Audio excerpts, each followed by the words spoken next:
They didn't even play this, did they? No. I'm kind of glad they didn't.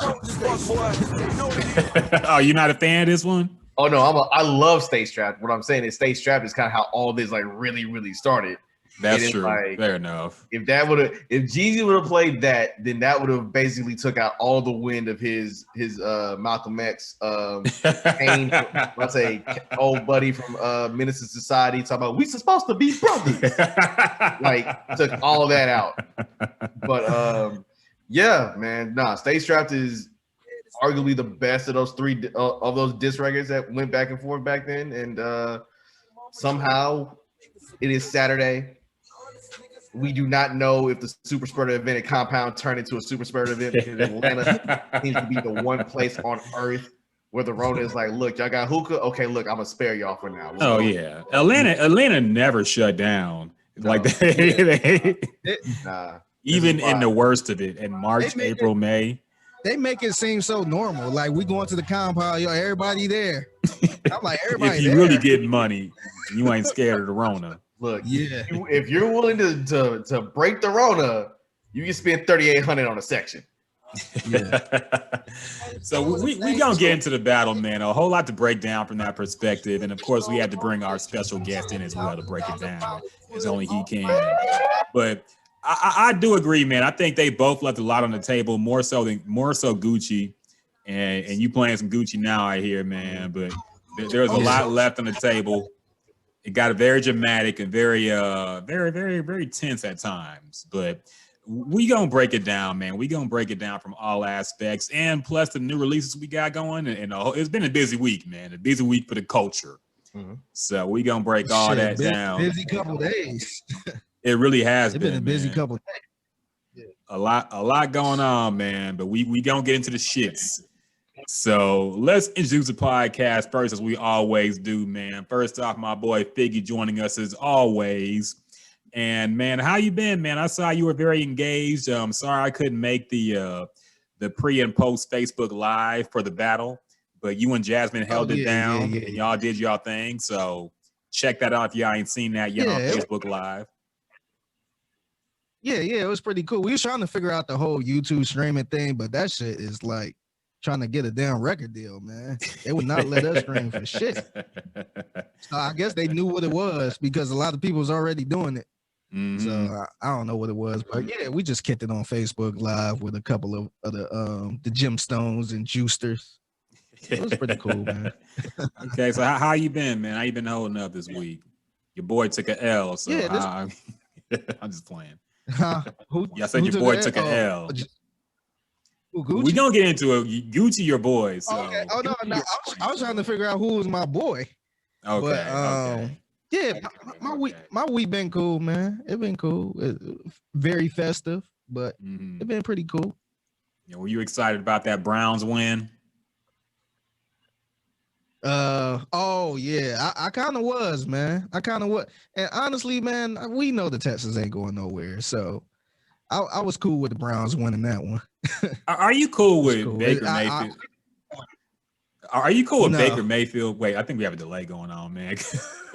But are you cool with Baker Mayfield, dog? Because his ass didn't do shit in that game. I mean, they still won, but they won like in spite of him. Y'all could have put Brock Osweiler out there, and y'all still probably would have won that game. So, how you feel about Baker Mayfield, man? He not having a good. Yeah, he not having a good season, man. And honestly, I know this is the pandemic season, so he really didn't have a all season with the new coaching staff and all that. But they're literally hiding Baker Mayfield at this point, and it's perfectly clear that they are. So it kind of been like that the whole season. He only threw for like 200 yards a couple times this season, and the Browns got 6 wins. So they're clearly hiding this dude. But like I said, man, the Texans can't stop a nosebleed with the running backs. So they just kept running the ball. That was the funny part about it. Like at the end of the third quarter and the fourth quarter, they literally just ran the ball and won the game. Every single down, man. the whole year is, Baker, don't fuck up. just throw a pass to get that first down, but don't fuck up. That was pretty much the whole season. So I'm not sure if we're gonna make the playoffs because the AFC kind of deep, but yeah, I'm surprised we, with a quarterback playing like that, man, that's a big surprise to have 6 wins, be 6-3. You got the tiebreaker too, man. So I mean, shit, if it come down to that, but yeah, it's I don't know what to say, man. That shit was a nightmare to sit through. It was an awful game. Number one, rain delayed too, so that was a bitch. A hailstorm, like of all things in 2020, a hailstorm is what holds up a football game. Ridiculous, man, ridiculous. Yeah. And I think that was the first weather delay the Texans ever had too, which is crazy. They've been around since what, 2002. 2001, so it's been it's crazy, but and just now it was pretty bad. It was pretty bad. I saw think you just got to keep talking, man. I think you got a delay going on. Yeah. I saw a cell phone video of when they was doing the national anthem, and that wind was literally blowing people away. And then once the lightning came, I think they had to delay that shit. But it was rough, man. I'm so glad I don't live in Cleveland now because I would have been right in that shit. Yeah, that shit was rough, man. But good to see you're okay and your Browns are up. So we gonna see what's going on with that. A lot talking sports too. We're gonna get into sports too, man, because there's a whole lot going on with this fucking NBA free agency, and the draft was a couple of days ago. So we're gonna get into all that shit too, man. Bags are being thrown at niggas who do not deserve bags. Fucking Gordon Hayward, man. MJ fucking up again, man. This is why LeBron's really better, see, because he's already a better owner of a team, and he ain't even owned a team yet, technically. We're going to get into that shit in a minute. But anyway, we have to welcome our guest, the very talented Brandon Caldwell joins us again. I do want to promote you up, man. I want to prop you up a little bit because I saw your piece you wrote for Complex for Paul Wall. Yeah. Now, usually I don't recommend anything from Complex because we know how they roll. But they do have some talent over there creating content, and you're one of them, man. Very good piece on Paul Wall, checking in on how he's been, checking in on how he got his start. Like a lot, even if you think you know a lot about Paul Wall, you will learn something in this interview, man. Yeah. So what was it like creating that piece? Man, okay, so this was literally a Zoom conversation that lasted 2 hours, right? We had to be in 2 separate Zoom rooms because the first one was like, hey, you run out of time with it. So we had to go set up a second Zoom room just to make sure we finished it. And then after that, I was just looking over the entire conversation. I was like, yo, we've talked about so much. Like, okay, so how do we frame this? How do we make this right? And putting it together, it just took me back to when I was a kid, right? When the first Paul Wall freestyle I remember hearing was, I downloaded it off Kazaa. That's one thing. I downloaded it off Kazaa. And it went like, what it do is Paul Wellican, fly like a pelican. Inside my skin got a Versace skeleton. And I was like, is this dude black? Are we sure this dude's black? So, and he even talked about it, right? So we basically got to break it down to that part where it was like, oh, wow, it's really serious. So from Paul's perspective, not just as like a rapper, but just as a person from Houston that has done things, he cited that his main inspirations were Lil Kiki, Fat Pat, Big Pokey. Those were his guys, right? Those were the people he saw rap as like, yo, okay, maybe I can do this, right? And then you just get to now we have this massive year in 05. Like even after that, even before that, I should say, you have the album with Comedian Get Your Mind Correct, and that's a classic here, straight up part of it, right? And then he says like after, him and Cam split up, Cam went solo, Cam went to, Universal, stuff like that. It kind of got difficult for him. And shit, T. Ferris and Swishahouse threw him a lifeline. And that's how Still Tipping happened. That was literally that one verse literally saved his career, as he told me. And so you get that, then you find out that the verse from Sitting Sideways, the original verse from Sitting Sideways, is actually the verse that's on Drive Slow. Yep. And how he met Kanye was at a King magazine shoot, and somebody disrespected freestyle skills, and you know, Houston is not about to like let you slide and say, oh yeah, we're not getting freestyle. Oh no, we're not letting you slide. Then he was like, yo, I might say Kanye's really messing with you. I might say, why don't you jump on this drop slow for real? So you got to fly out to LA because Kanye is really, you know, not gonna say touchy feet. He's really a Dr. Dre style perfectionist by getting the vocals right. So you got to be in person with him. Paul mouthed off to the cops. Him and his manager almost get arrested. He thought he was on Punk'd. Yeah, he thought he was on Punk because he thought it was like tag. Like, look, if Kanye got punked, if Mike Jones got punked, then I'm gonna be next. Oh, these cops are real, Paul. Like, and then to have that happen, that was one of those things. I think me and Paul, we've talked before, and we were talking about. We were talking about the Slab God album. That was like maybe 4 or 5 years ago for Noisy. We had that conversation.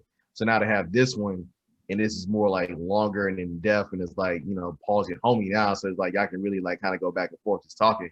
It was beautiful. It was really, really beautiful, and I still hope that Schoolboy Q got his grill because Paul was still hurt that he never got he didn't get that grill right. So yeah, I would say it's one of my favorite interviews, and then I'll have to look back and like, dang, you have talked to a lot of people and y'all have had a lot of like fascinating conversations. So Paul is definitely up there. That's definitely one of my ones this year, I would say. For sure. Like it really is a beautiful piece, man. Great work on it. A lot of things I learned. Like it is interesting to learn that he didn't even like the steel tipping beat at first. He didn't want to rap on it. He was like, well, I'm rapping over Mozart now. What's going on with this beat? Yeah. But T. Theris had to convince him to do it. And that was probably his the one that got me, the story that got me, and I was like yelling, was the Jill Scott story. That's the one that had me absolutely yelling. And then when I like going through my mentions, I was just chilling. I think it was like the Wednesday or Thursday, and I seen Jill Scott had liked the pull quote I pulled from the interview, and I was running around my house like, shit. Man. And fun fact, me and Jill Scott share the same birthday. Oh wow! Oh, damn. So okay. you know when your birthday twin is like, yo, that's right. We got to link that's up. Right. It's Jelly from Philly. Yeah. So I was like, I felt full. My heart felt full. It definitely did. So yeah, man, that's one of the ones. Hopefully the next one, turns out to be something special. And you just continue, telling these stories. I think a lot of things going on right now in the city is all about telling the history of this music scene.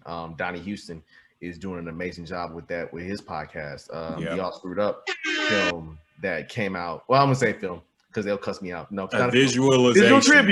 Visual tribute. Yes. Did a lot of great things, and basically giving color to that era. I think personally that if COVID wasn't a thing, it may have actually been a film type situation. But for what it was it puts you in that feeling. Like you saw the Wood Room, you saw these records being made, you saw the North Side South Side beef. You're like, man, if time was time and time was regular, it would have been even bigger than what it was. But I appreciate them merely for the effort of putting it together and having the vision to kind of like tie a lot of that stuff together.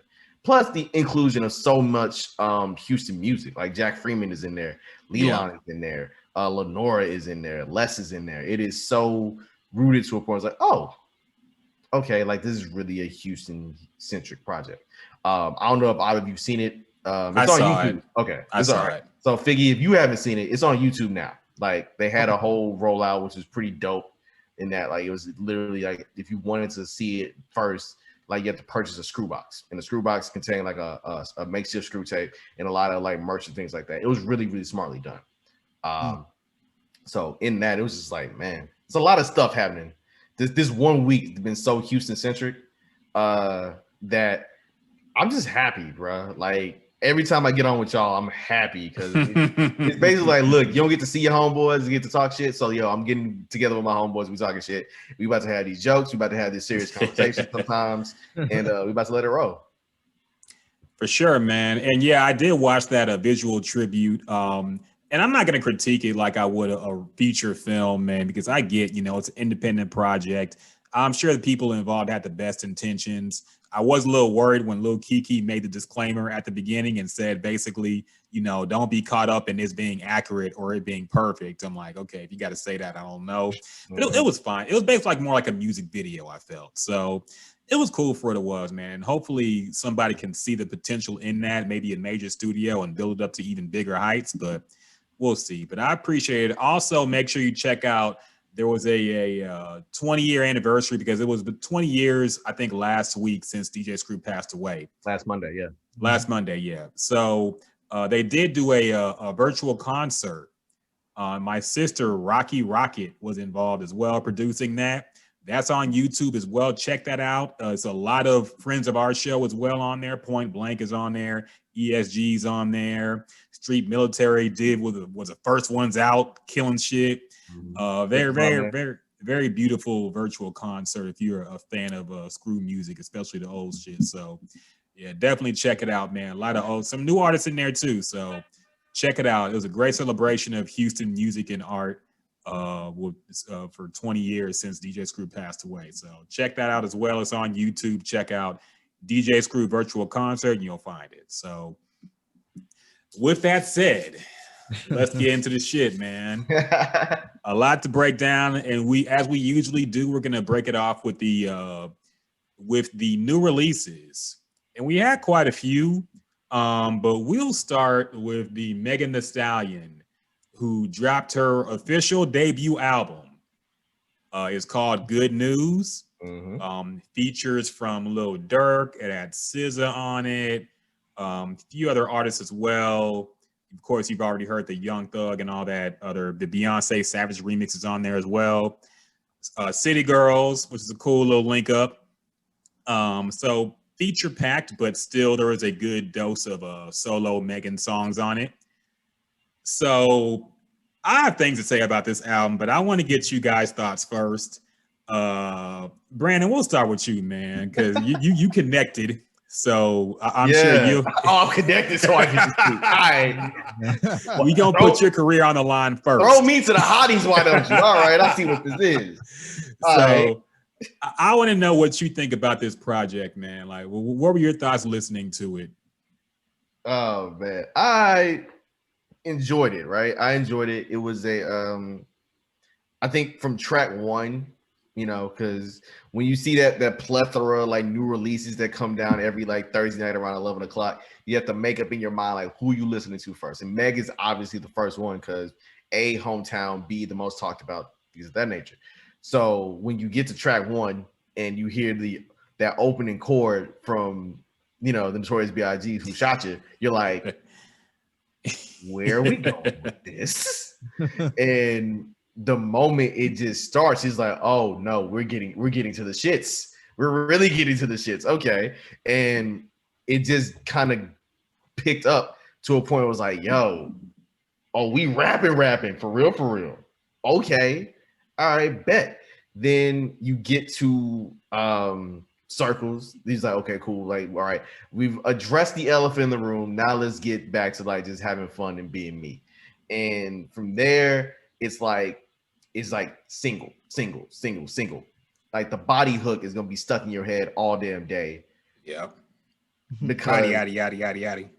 Because again, you watch the video and you're just like saying, oh, Tabria Majors, oh, Taraji P. Henson, oh, Black China, oh, Meg with choreography. Wow, damn. Okay, I wish Outside was open. I need to like.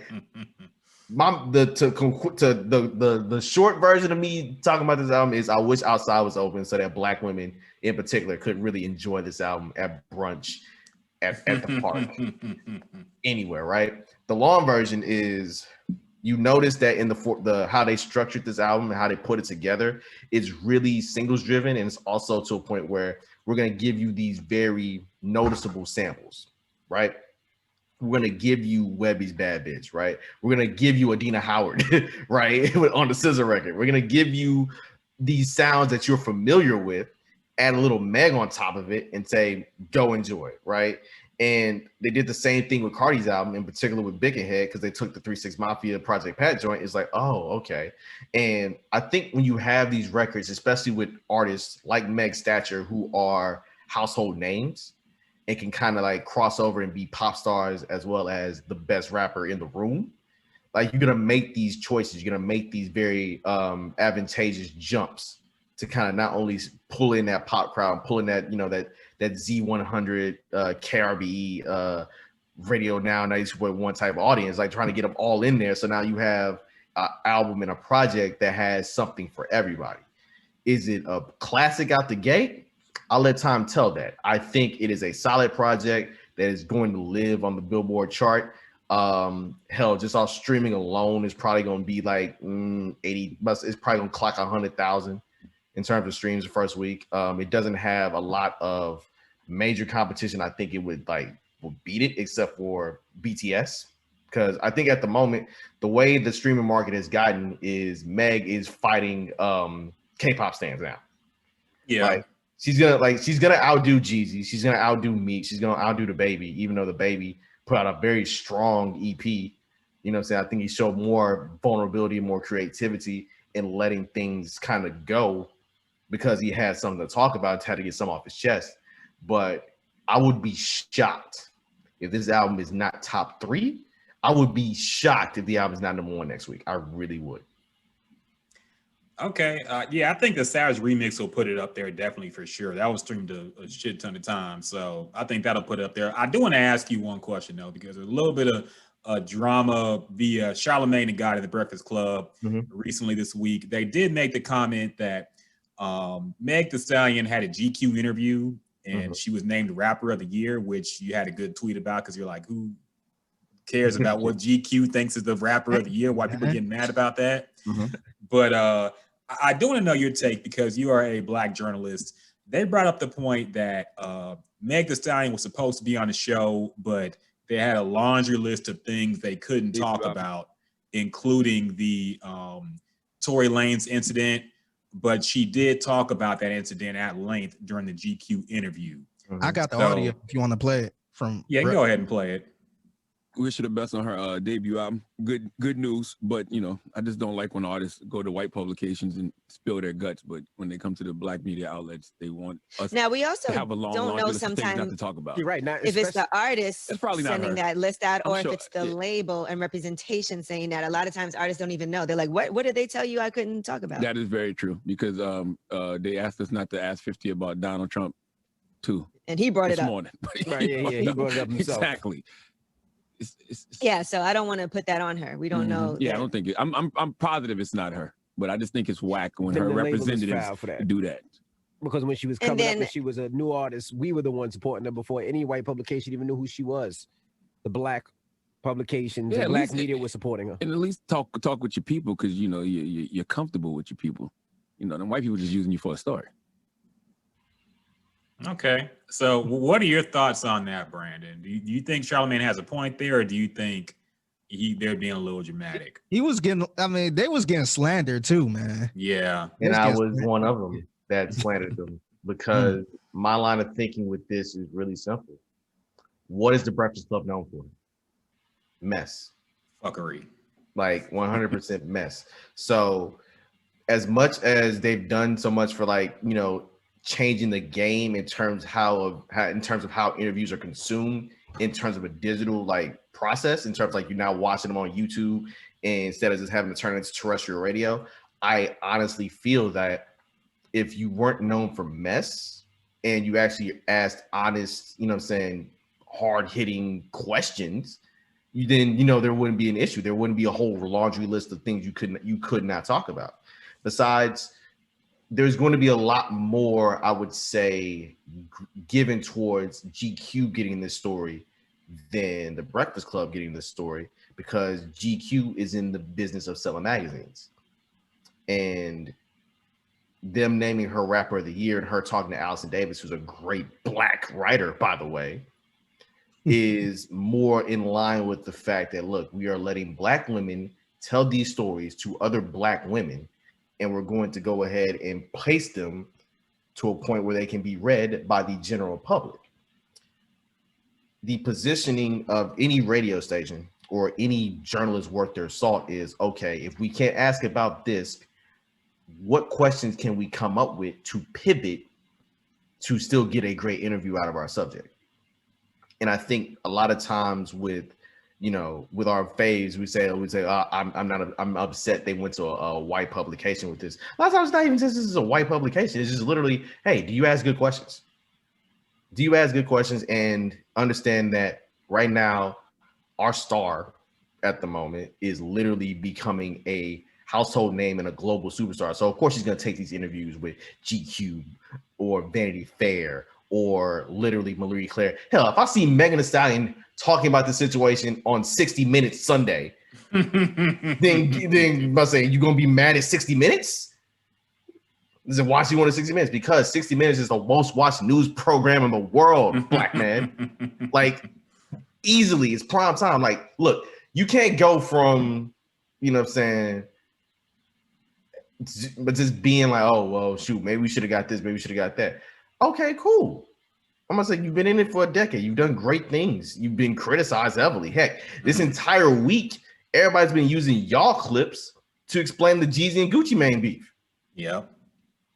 So there are gonna be some losses in this game, like 100%. Some interviews you just ain't gonna get, and maybe she may come back around and do it. But in all honesty, she didn't have to.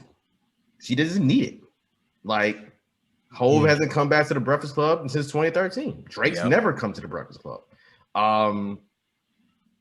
Beyonce's never come to the Breakfast Club. Hell, Beyonce is just now getting back to even doing interviews, and even that, she has to do it on her own terms and basically write the story for you. As she should.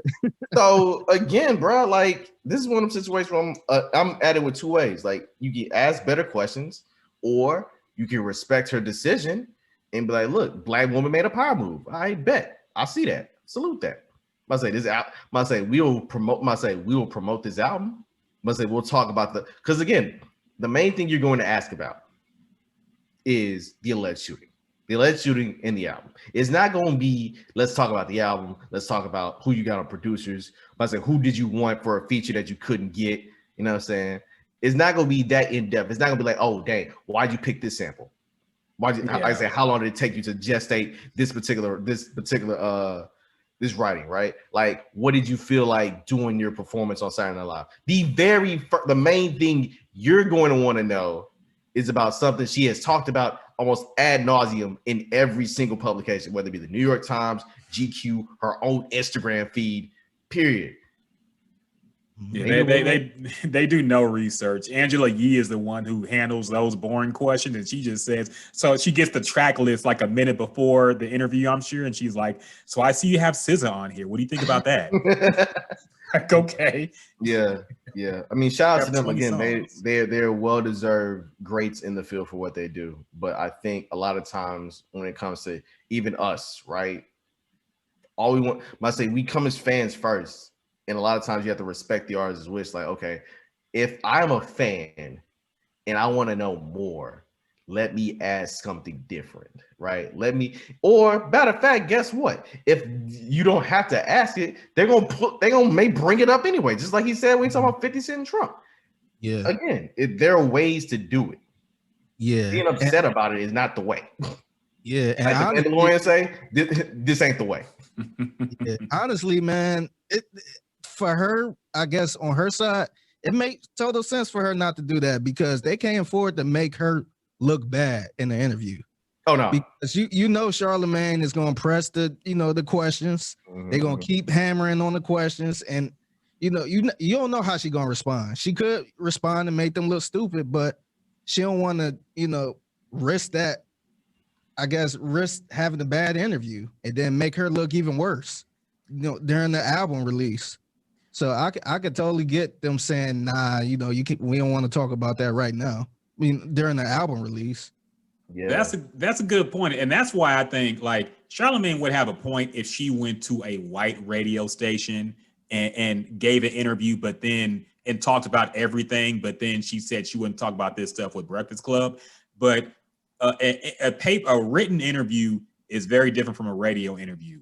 Yes. I'm sure her and her representatives had a final editorial say-so and what the final interview looked like, and they probably signed off on it.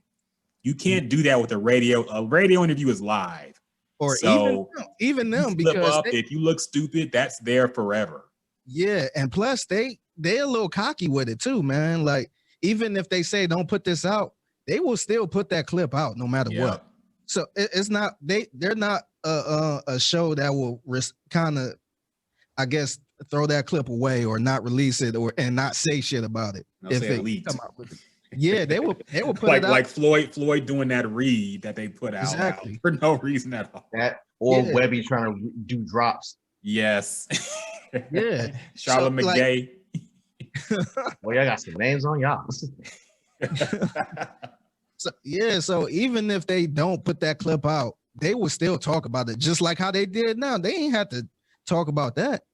If they decided to pass on the interview, they ain't have to, put it in the rumor report.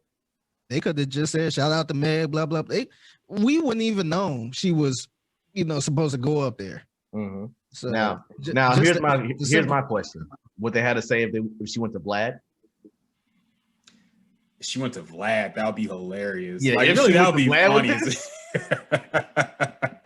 If she went to Vlad, honestly, he probably would have denied. He would have denied the interview too. I think he would have denied it too because I think I was watching the interview with Charlamagne. It was like a recent one with Vlad, and he was saying how he had an interview with Monique, and I guess they wanted to keep the footage or they wanted to own the footage of the interview, and there was like a big thing with that where he had to scrap the interview. So I think if they came to Vlad with that long laundry list, I think he probably would have passed on it too, because he want to get into the details. That's worse than Breakfast Club, honestly. Vlad is struggling now too. This motherfucker have Michael Jai White on there every other week, dog. Like what the fuck do Michael Jai White got to say about Chicago violence and music going on? He today, has his dog. main three. He has his main three. I said ever since he messed up with Minister Farrakhan, it has been Michael Jai White, Boosie. I forget the third person, but Michael Jai White and Boosie, the main somebody. two. Godfrey stopped too, so yeah, he's down. He's down bad, man. He needs help. He needs to apologize for that shit or whatever he needs to do. But back to the Meg album. I know we got way off topic, man. We got to break down this album a little bit more. Mm-hmm. Figgy, what were your thoughts on the album? Hearing it, man. To me, I feel like this was her most produced. I guess technically this is her debut album, even though she had like a shit ton of projects. But yes.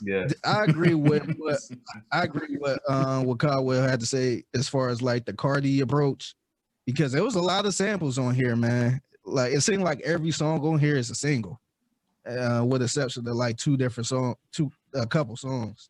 But I like Shots Fired. I felt like she came in swinging with that. I was a little worried at first because I'm like, damn, is this gonna be like a Tory album where it's nothing but disses in it? But I felt like outside of Shots Fired and maybe one song where she kind of addressed it again a little bit, I thought it was a solid album for her. And I mean, I'm kind of grading on the curve, but for her, to me, this is probably an album I could probably play again. Because I like some of the sample choices. I like the song with SZA. I thought that was cool. The Bad Bitch, I could kind of see that shit going in the club. But like I wish ain't no kinda with that. Ain't no kinda. Webby already reached out trying to do the remix. But nah, it ain't a kinda situation. I ain't been in the club in a minute, so so look, I don't know. I can see that in the club. Fig, I ain't even gonna front, bro. Like, listen, I say this is cross-pollinating topics, but Gucci and Jeezy made me miss the stickiness of the club floor, bro. I'm not gonna lie to you. It made me miss the atmosphere. Me too. It made me miss the atmosphere. Keep going, bro. Keep going. Yeah, but I thought it was a solid project, man. I like the Crybaby song was the Crybaby song made me want to Meg and the Baby project. I think that would be a fun ass project for them to do, even if it's a little 7-8 songs. I think that'd be a fun collab project.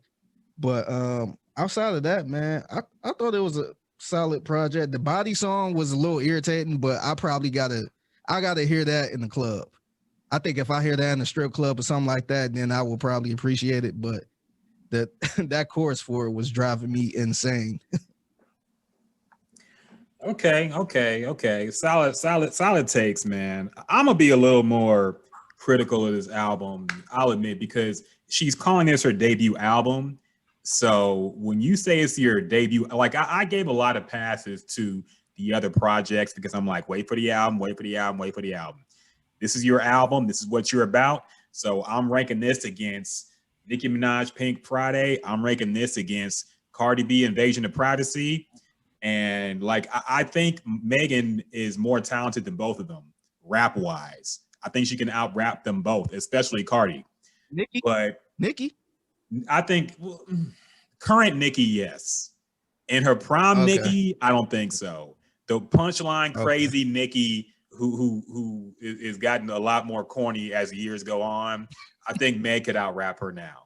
This is a fascinating statement to make when Pink Friday turns 10 tomorrow. It does. 10-year anniversary of Pink Friday, man. So the Barbs are going. I think it actually got back on the Billboard.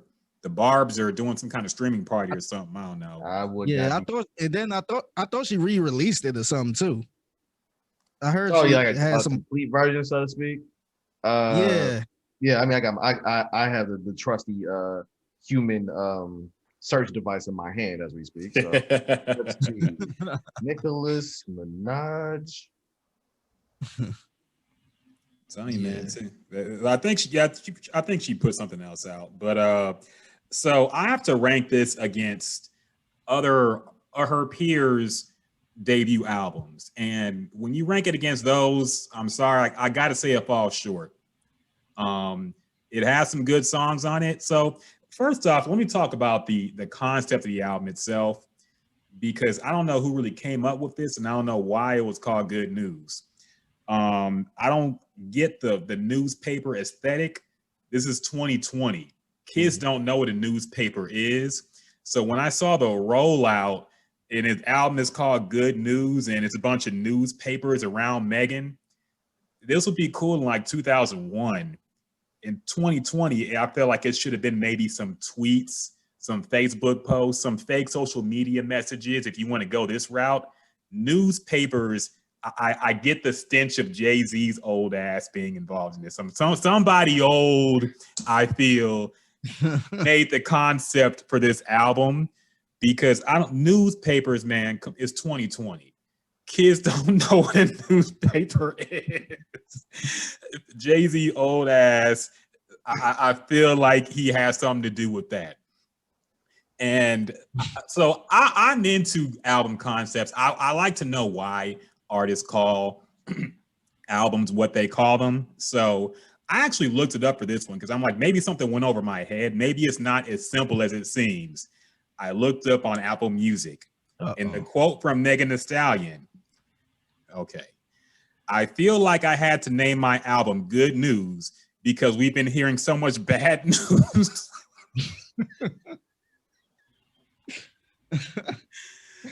I'm trying to be nice, man. I'm trying to be nice. I'm trying to.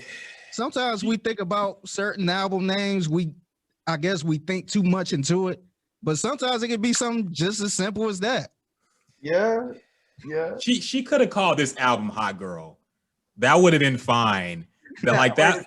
No, right. Hold on, because you got me near tears right now. So I'm laughing.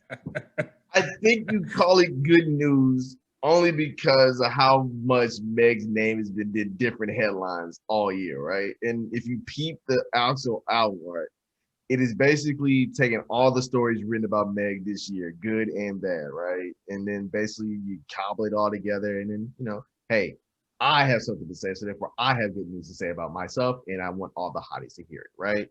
That's how I took that concept. Plus, the rollout.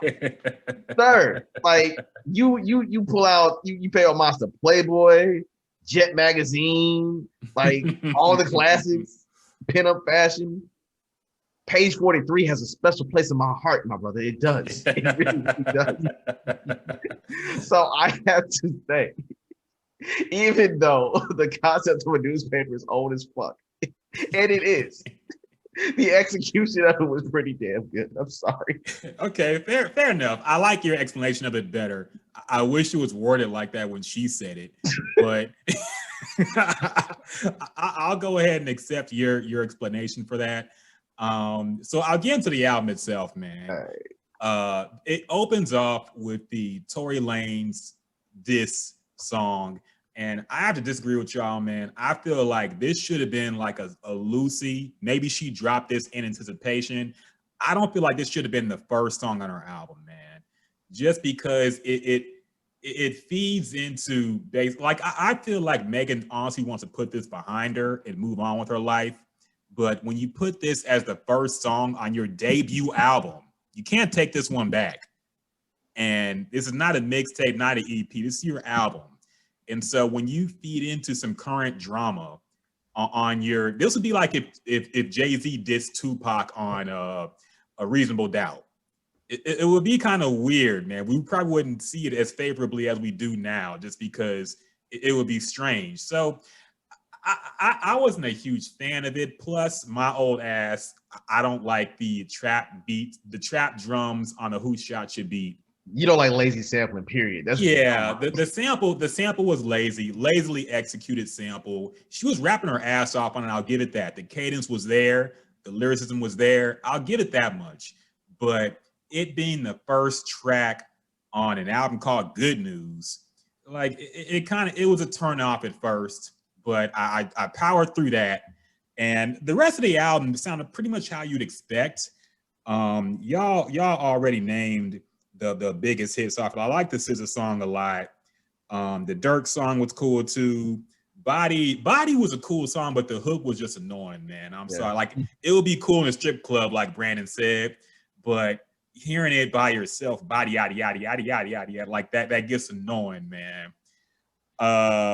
What's New, I think, is my favorite song on the album. I think the beat is crazy on that one. Like, the beat is insane. The production on this album, for the most part, was insane, man. Oh yeah, no, Juicy J put his motherfucking foot in his damn album. He did. But comment on that too. Juicy J has the worst producer tag in the history of producer tags, man. What the fuck is that?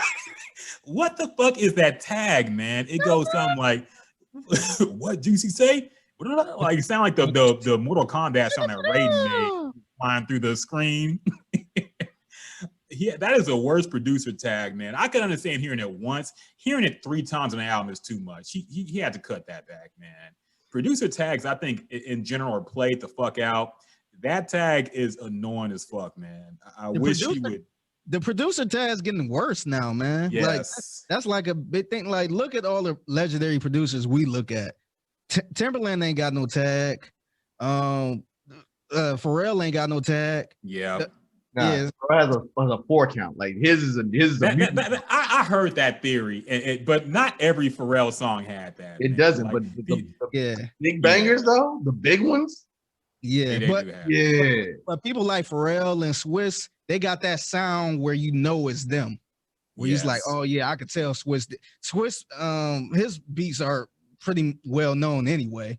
But like Pharrell, you know when it's Pharrell, and sometimes you hear his voice in it. It's like, okay, but not like, to me, Just Blaze was the perfect tag to me, because it sounded like it was with the beat and it was perfect. But now it's just like Juju on that track, boy. It's just I don't know, man. I like Lil Ju too, man. Like, I like them, but the tags are out of control now, man. Like, it is, man. People, and especially when it's multiple producers on the track, 808 Mafia and Southside and Metro Boomin, got to get their tags in on the same song, man. We got London on the track. But the Juicy J one. See, Weezy got a good one though. That Weezy one's a good one though, man. The Weezy one's a good one. I like If Young Metro Don't Trust You, I'ma Shoot You too. Like, that's classic. Yeah, Metro got nigga. Metro got good ones. I ain't gonna lie to you. Metro may have the best tags in the game. But see, those tags are cool because the actual artist said it. Yes. I mean, like, you got like a real artist saying, they probably just said it in a song and he took it and made it a tag. But some of the other ones, this is like, come on, man, like, you doing too much. Yeah, I agree, man. So I did agree with what Figgy said about the project with the Baby song too. I feel like that would be. Remember when Ludacris and Shauna made that Battle of the Sexes album and nobody gave a fuck because nobody cared about them at that point in their career? I feel like it was supposed to be a Ludacris and Shauna joint, but it didn't turn to be a Ludacris and Shauna joint. It turned to be a Ludacris doing Ludacris. Yeah, that's true. Yeah, but it was rumored to be like a whole. It's supposed to be them two. Yeah, them two going back and forth. I feel like the same way as Jay-Z talking about, look, the Black Album's gonna be 12 songs, 12 producers. What happened? Yeah, okay, Kanye all over that shit. But yeah, so I feel like they should definitely do a project together, and that would actually be like that. They could use that concept, but people actually listen this time. So I gotta criticize some of the bubblegum pop shit, man. The fucking "Don't Rock Me to Sleep." Okay, now when Trump was talking about banning TikTok, I'm not a fan of Donald Trump, but I was actually glad to hear this because my thought was, okay, if they ban TikTok, I won't have to hear any more of this bullshit TikTok music artists are putting out just to go viral on that app. You know, Drake's been doing it lately. Every big artist is trying to get a TikTok hit, and they got to realize you can't force it. Megan forced it with this one, man. This song is awful. Don't Rock Me to Sleep. This is probably the worst song I've heard all year, man. I gotta call it like it is, man. This song is awful, dog. Like, this is not Megan Thee Stallion. This is not the Megan Thee Stallion we know, man. The one that was in the parking lot killing the freestyles. This is like Jay-Z. And Jay-Z is her advisor. He should have told her about this shit, man. Because Jay-Z criticized himself on Volume 1 for chasing the pop hits instead of making a classic album, which he almost had if he didn't put Sunshine on it. But then he goes back and allows this song to be on Megan Thee Stallion's debut album. Like it's not the only fail from Volume 1. Yeah, there's a couple. You belong to the city. See, I like that song though, man. You like City Is Mine? I like City Is Mine, man. I know what girls like. You like that one too? I hate that song. Thank you very much. Hell, well, I say, you know what's weird? You have Megan Thee Stallion do this record, which is a big TikTok style record, but then you get Jeezy bring Demi Lovato in to do some classic 80s R&B. You're like, wait a minute. On the SOS band. You're like, hold on. Okay, Jeezy. See, now I didn't even hear that song. I skipped it once I saw Demi Lovato was on it. Oh no, I gotta listen to it. I didn't know it's cold. Yo, bro. I think he got Demi Lovato and Ty Dolla $ign on there. I know, a weird combination, but it goes. I'm gonna check. We're gonna talk about that in a minute though. So yeah, real quick to your point on, I guess, making the TikTok music, it kind of makes sense because I feel like the record labels got their arm in the TikTok game now. I think they own that shit somehow, where they trying to get money from that too. Like I think it kind of makes sense why these bigger artists are doing these TikTok, or at least one TikTok song, because they want that shit to go on TikTok so they could get the money. Yeah, and it's already been exposed that labels have signed TikTok people, and they're basically getting paid to make these viral TikToks with these songs that people are going to stream. Like, it's all connected now, man. So I get it. I just don't like it, and I don't like it from Megan Thee Stallion. Like, let Ariana Grande make this bullshit kind of record, man. Don't let Houston's own Megan Thee Stallion do some bullshit like this. I just don't like the song, man. I agree. I think this is kind of the ringtone version of, I guess, hip hop, how it was back in the ringtone days. But it seemed like she's trying to dip into that lane. I wouldn't be surprised if she tried to Nicki Minaj her way into that lane, because remember, Nicki, she started off doing that, and she went to a whole nother side where I guess she never went back, and it kind of didn't work out for her favor because she tried to dip back at. She tried to, there's a whole era of super shiny Nicki Minaj records that I have watched from my memory. Yeah, and honestly, the people loved it, but she couldn't go back to that hip hop part of her because it's like, nah, you done got too pop. Like Starships, nah, we ain't trying to hear that. You stay over there type of thing. That's the one thing I'm kind of worried about with Meg. I I don't want that to happen to Meg, where she get too poppy, where she, you know, she can't really get back into the hip hop bag. Yeah, I agree. I don't think that's gonna happen. I think with Meg, it's definitely gonna be she's gonna learn a lot from both watching Cardi and Nicki before her. In that, like, you have she's doing a lot more rapping with the girls. I mean, look, City Girls record is, you know, just a tip. Yep. Free JT indeed. So she's gonna learn from Nicki. She's gonna definitely learn from Cardi and kind of see how they both navigated this on their first albums. And again, I think if you look at it, for this to occur 10 years after Nicki's debut is kind of fascinating.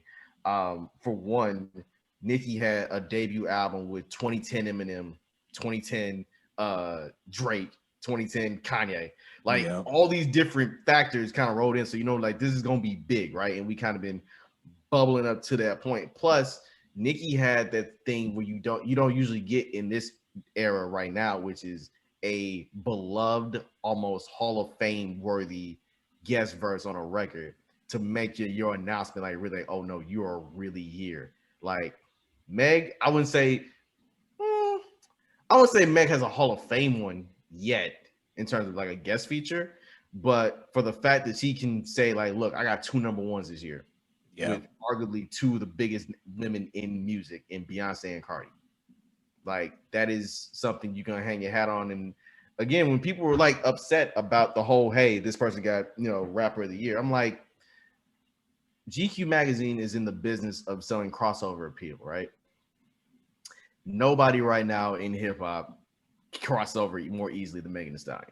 That's true. Like, Lil Baby can kill every feature and kill every album he's on. It's not gonna sell a magazine the same way Megan Thee Stallion is. Like, so you're not gonna look at Lil Baby and GQ like, dang, he getting the fits off. People probably wouldn't even said nothing, man. That's the part that's killing me. People was upset about the GQ Artist of the Year. I didn't even know they had Artist of the Year. They do it every year. They do it. Like, it's like their men or women of the year issue, right? They do it like every December. Like, one year it was Drake, Wale, and Kid Cudi, and it was like 2009, 2010, one of those years. So again, there's giving credence to stuff, and then there's also making arguments for the sake of making arguments. Like, if you want to root for Lil Baby because Lil Baby has numbers, okay, yeah, he has numbers, but again, those numbers mean things to us. It does not mean everything to the general public. Okay, I have a comment on that. Go ahead. So, first off, let me wrap up my whole thing about the album. I think I agree with y'all. I think the album is solid. I agree it's not a classic. I think it falls short with the Nicki and Cardi debut albums, but like y'all said, I think she'll get better. She'll learn from this, and I'm sure it'll still be number 1 because of the Beyonce feature alone. So it'll be up there. So to that point, and to the reason why Megan gets this kind of pushback and blowback online, I've seen people call it unfair. I've seen people say they're just picking on her because she's a woman, things like that, and y'all don't even care about Lil Baby like that. So I'm gonna hit y'all with a wrestling analogy. Brandon, I know you watch wrestling a little bit too, so you'll get this. I'm probably gonna get this off rip. So there, we talk, boy. Oh no, Survivor Series tomorrow. I am invested, baby. So there is a character. If you've been even passing watching wrestling, you know who Roman Reigns is. He's a character who at some right now. I know where you're going with this. Yes, I'm sure y'all both do at this point, probably. There was a character who named Roman Reigns. He started in a group called The Shield. It was like 3 people who just walked in the ring and fucked people up and just left. Yeah, that was her whole gimmick. But they broke up. And after they broke up, the Vince McMahon, who was the head of the WWE at one point, decided he wants to make Roman Reigns the next Hulk Hogan, the next Rock, the next Stone Cold, the next John Cena. Yep. He wants to make Roman Reigns the face of the company. The problem with this is that the audience had not connected with him yet because he hadn't put out any classic matches by himself. He hadn't cut any classic promos. He really had no personality. But we could see the fact that they want him to be number one. And they're going to do whatever that takes. They're going to have him beat all these legends. They're going to have him beat The Undertaker at WrestleMania, even though he already lost to Brock Lesnar before that. Then he's going to beat The Undertaker at WrestleMania. He's going to do all these things because they decided he needs to be the number one guy. And you can't get somebody over by just deciding they're over. They got to get over somewhat organically. That's the problem with Megan Thee Stallion right now, man. Like, if you want to say she's the best new artist, that's fine. Saying she's the artist of the year in BET and GQ when she hadn't even dropped her album yet, it's starting to feel a little forced. And when things start to feel forced, there's going to be a little bit of a pushback to it, man. Like, we know Megan can rap. We know that. But BET is supposedly the hip hop awards are supposed to be somewhat Black culturally influenced. Okay. So for her to win over Lil Baby there stung a little bit more. Like, I don't care about GQ and what they think about rap, but BET putting her as rapper of the year over Lil Baby, and Lil Baby been putting work in for a while now. And Megan honestly is really just getting started.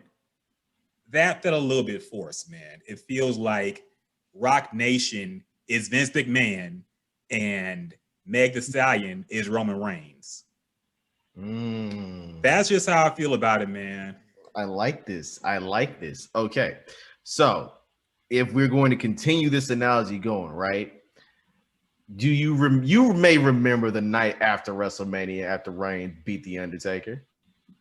How Reigns got shitted on by that Orlando for like 12 minutes straight. It's my yard now. And in 3 words on the entire room.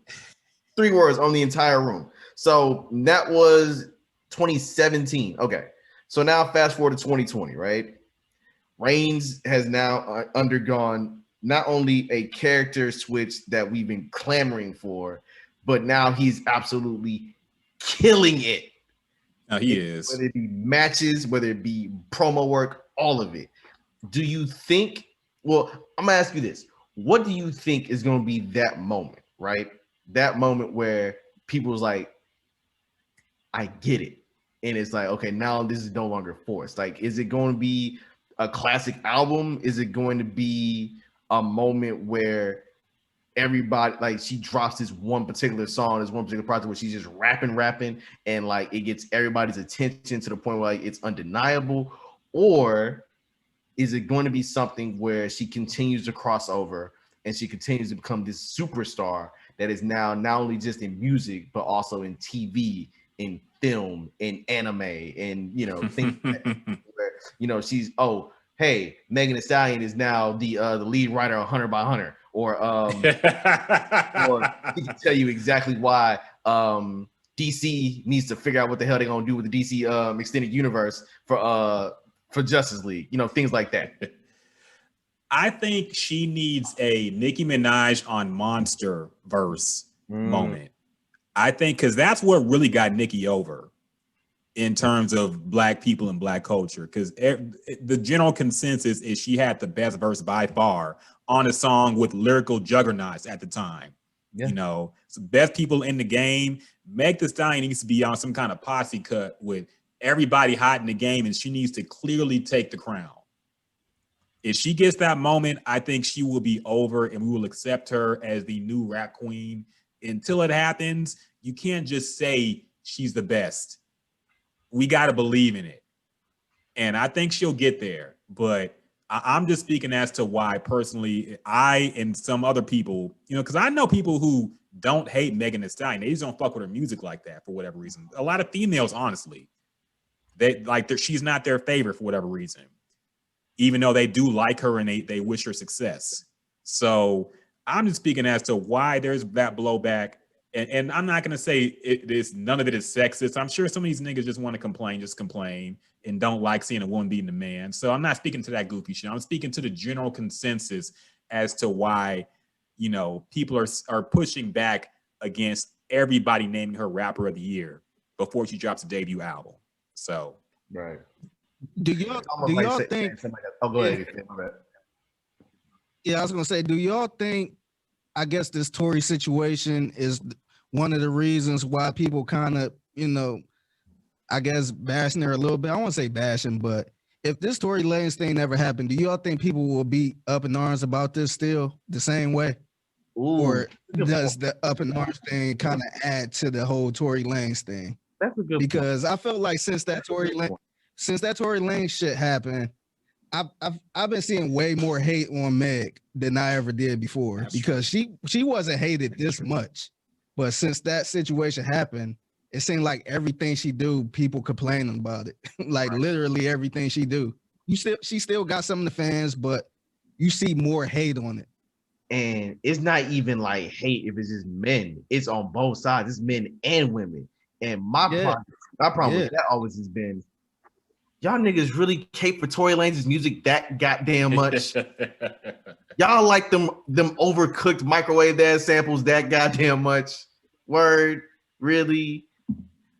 I have never seen so many people throw excuses and hypotheticals for a situation they weren't in, and then B, for motherfuckers who don't know you, and then C, for some shit that the man allegedly shot one of your faves. One of your faves allegedly got drunk and shot one of your other faves. Let it be that. Like, I think a major part of what social media has done is turn all these niggas into fucking Gumshoe, the head detective, Dragnets, motherfucking Columbo, Virgil Tibbs, my guy. Like, you want to take it back, go back to the heat of the night. That's how you niggas sound right now. Trying to talk these cases. Point is, a lot of shit, you guys just leave it up to court, bro. You really gotta leave it up to court. And basically, I'm in Meg's position right now. Like, the fuck does she gain from lying?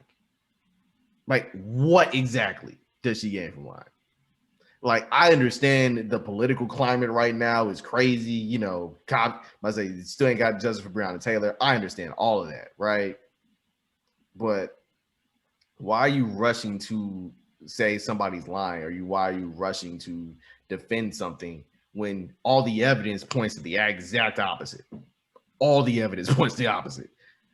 It's weird, bro. And I think like half the situation not happened, like you said, Fig, I think the hate wouldn't have been as venomous. But I also think like the anticipation for what the next move she's gonna do album wise, I think that's maybe like a 15% aspect to it as well.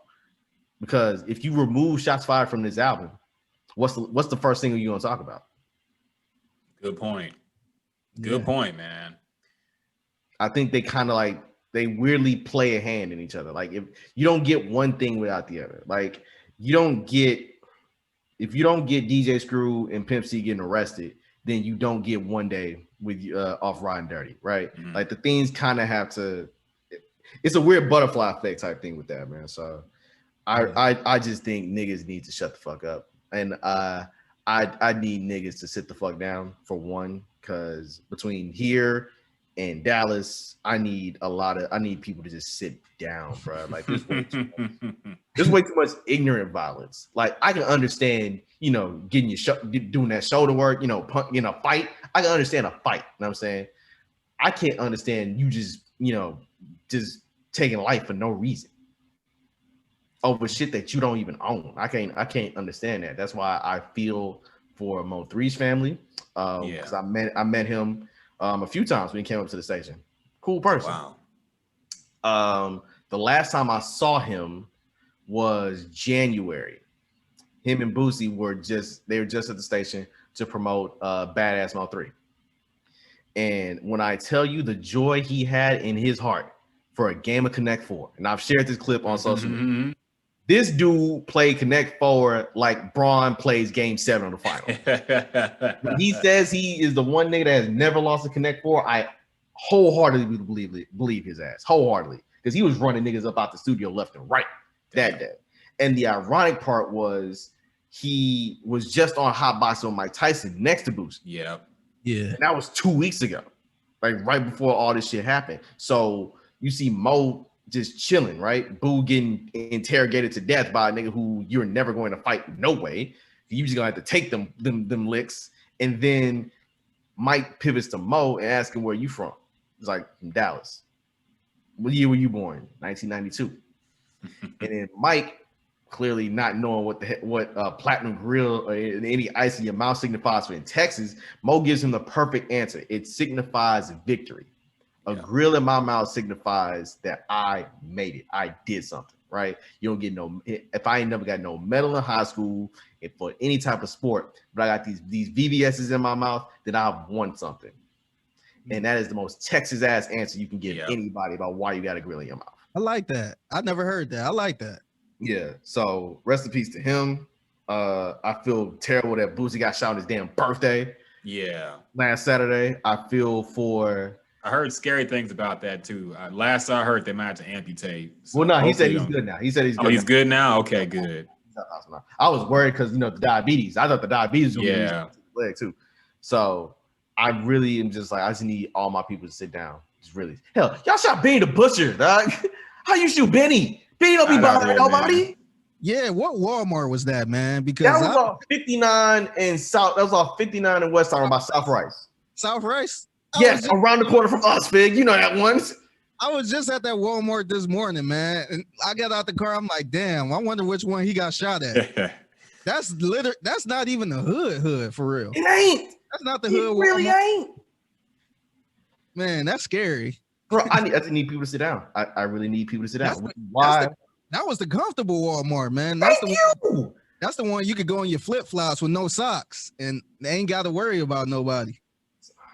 I just need people to sit down, which is why I think this is a perfect time and a perfect segue to get to the most tension-filled verses. Wait, we will in a second. First off, you just reminded me of something because I meant to ask you this too. Last I heard, you tweeted about Jeremiah, like he was in critical condition. Have you heard anything new about that? Is he okay now? Today his family said they moved him out of ICU. He's in a regular hospital room now. He's off the ventilator. So now he's doing like, you know, basic COVID recovery in the hospital. Like he's still in there. It's still undetermined how long he's actually had COVID. Is actually undetermined if he still has it. But it's a lot better prognosis compared to Thursday when his agent came out and said, hey, he's in critical condition. So hopefully, you know, that brother gets well. This COVID shit is crazy. We've literally did 1 million cases in a week. Yeah, it's been crazy, man. Yeah, and then hell, I looked at the stats this morning. Shoot, Southeast Texas is at 269,000, and this is just from like shit. It was like 240, 250 something like Monday. So again, wear your mask, wash your hands, don't share hookah with somebody you don't know. Unless you in the I still love hookah, so I'm not gonna like. I'm just gonna give you the heads up. Like, just take your time. Take your time. I agree, man. Yeah, fuck it. Let's just get into the verses now. We have some more albums to break down, but we'll talk about that shit later. Let's go into what people really want to hear. The Gucci Mane and Young Jeezy verses. It actually happened. You know, last podcast we were skeptical. We didn't know if it was actually going to take place. He was the first one to post it. Yeah, I was wondering if he was trolling, if it was some kind of elaborate Photoshop he had put together. But no, it actually did happen, man. It went down. Brandon told us before the show that it was the highest viewed verses so far. And by a good number as well. You think you said 8 million views live total? 9.1. That's huge. So like, we talking some numbers that are better than the CMAs, the MTV VMAs. Like, you want to talk about Black culture being the culture. You had people enjoying a DJ set by DJ Holiday for what felt like an hour and some change. But he was going in. Like, let's not front. Holiday was going in. Every time you heard that Holiday season tag, another good DJ tag, by the way. Holiday season.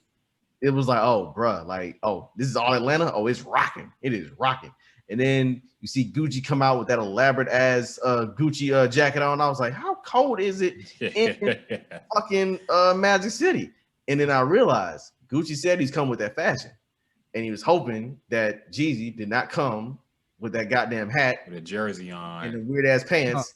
from the Recession 2 cover. Yeah, shit from the album cover. Yeah, so my line always was thinking to myself, like, musically, this does not make sense. These two make two totally different versions of trap music. But for terms of spectacle and niggatry, oh, this is the greatest verses you could possibly have. So let's get into that, man. And Figgy, we'll start with you, man, because I want to know what you think. I think you said you were a Gucci fan before. I know you haven't in Gucci. I'm a fan of both, honestly. I'm not one over the other. So what were your thoughts watching this versus? I know you and Jasmine streamed it live, your reactions on Facebook. Check that out as well if y'all haven't. But so I want to know what you think personally, man. What was your thoughts on the versus, how it went down, the delay, everything that went into it, man? Well, how'd you feel about it? With the long ass delay, which was like an hour and change of DJing. Yes. At first, I thought somebody backed out. I'm thinking like, damn, maybe Gucci ain't show up or something like that. Maybe it's some type of paper situation. But once they came on, I'm like, oh shit, they're really in the same room. Like, oh shit, I felt like they was a little too close, honestly. If you watch the whole setup, I felt like that was a little too close. But when Gucci started off, I'm like, okay. He played round one. I'm like, holy shit. I'm like, oh shit. Like, never did he just start the verses off with this. And I'm watching Jeezy the whole time. Jeezy just sitting there. He not really looking at him either. So I'm like, oh shit. Because before the verses started, I was talking to Jasmine. I'm like, I think maybe because Gucci, he released a little video too, running down the hill saying, if he got that shit he got on that cover, if Buddy got that shit on he got on that cover, man, like, you need to go home, whatever he said. Yeah, I'm not gonna do it. Yeah, I'm thinking maybe they made up behind the scenes and they joking around cool like that, where they could kind of, I'm thinking they trolling us to, tune in and it was gonna be cool. But I seen it, I'm like, nah, these niggas ain't talk. These niggas ain't really meet. I thought they squashed it behind the scenes and it was good. So when I seen that, I'm like, holy shit, I know Jeezy ain't really agree to this. So I'm like, oh shit, it's about to be a long night. And this is the first song. So Jeezy played the intro or whatever. It was cool. But man, that tension was so thick, man, you could cut it with a knife. Machete, fucking knife. Yeah, it's crazy because I just seen the movie Uncut Gems. And I tweeted that movie had me so tense. I'm like, man, my anxiety was through the roof watching that movie for some reason. But that's how I felt watching this match. This is worse. Yeah, I was like, hold my breath the whole time. I'm like, oh shit. But as far as the whole battle overall, I definitely think Gucci dropped the ball on a lot of shit just for the simple fact that he played the diss songs. He left a lot of good songs on the table or off the table. So as far as the song for song, who won that, it was clearly Jeezy, because he clearly played his best songs. But I think Gucci came there with a different motive. I don't think he gave a shit about actually winning the verses. I think he came there to set a point straight, saying, look, I'm gonna do this, but I'm gonna do this my way. So I'm gonna rap these diss songs right in your face. And and I won that. So I think that was his whole mindset. I don't think he came there to piece it up, or he came there to actually play the better songs. I think he just came there to make a statement. But overall, I felt like the verses, it was good. A lot of people saying hip hop needed it.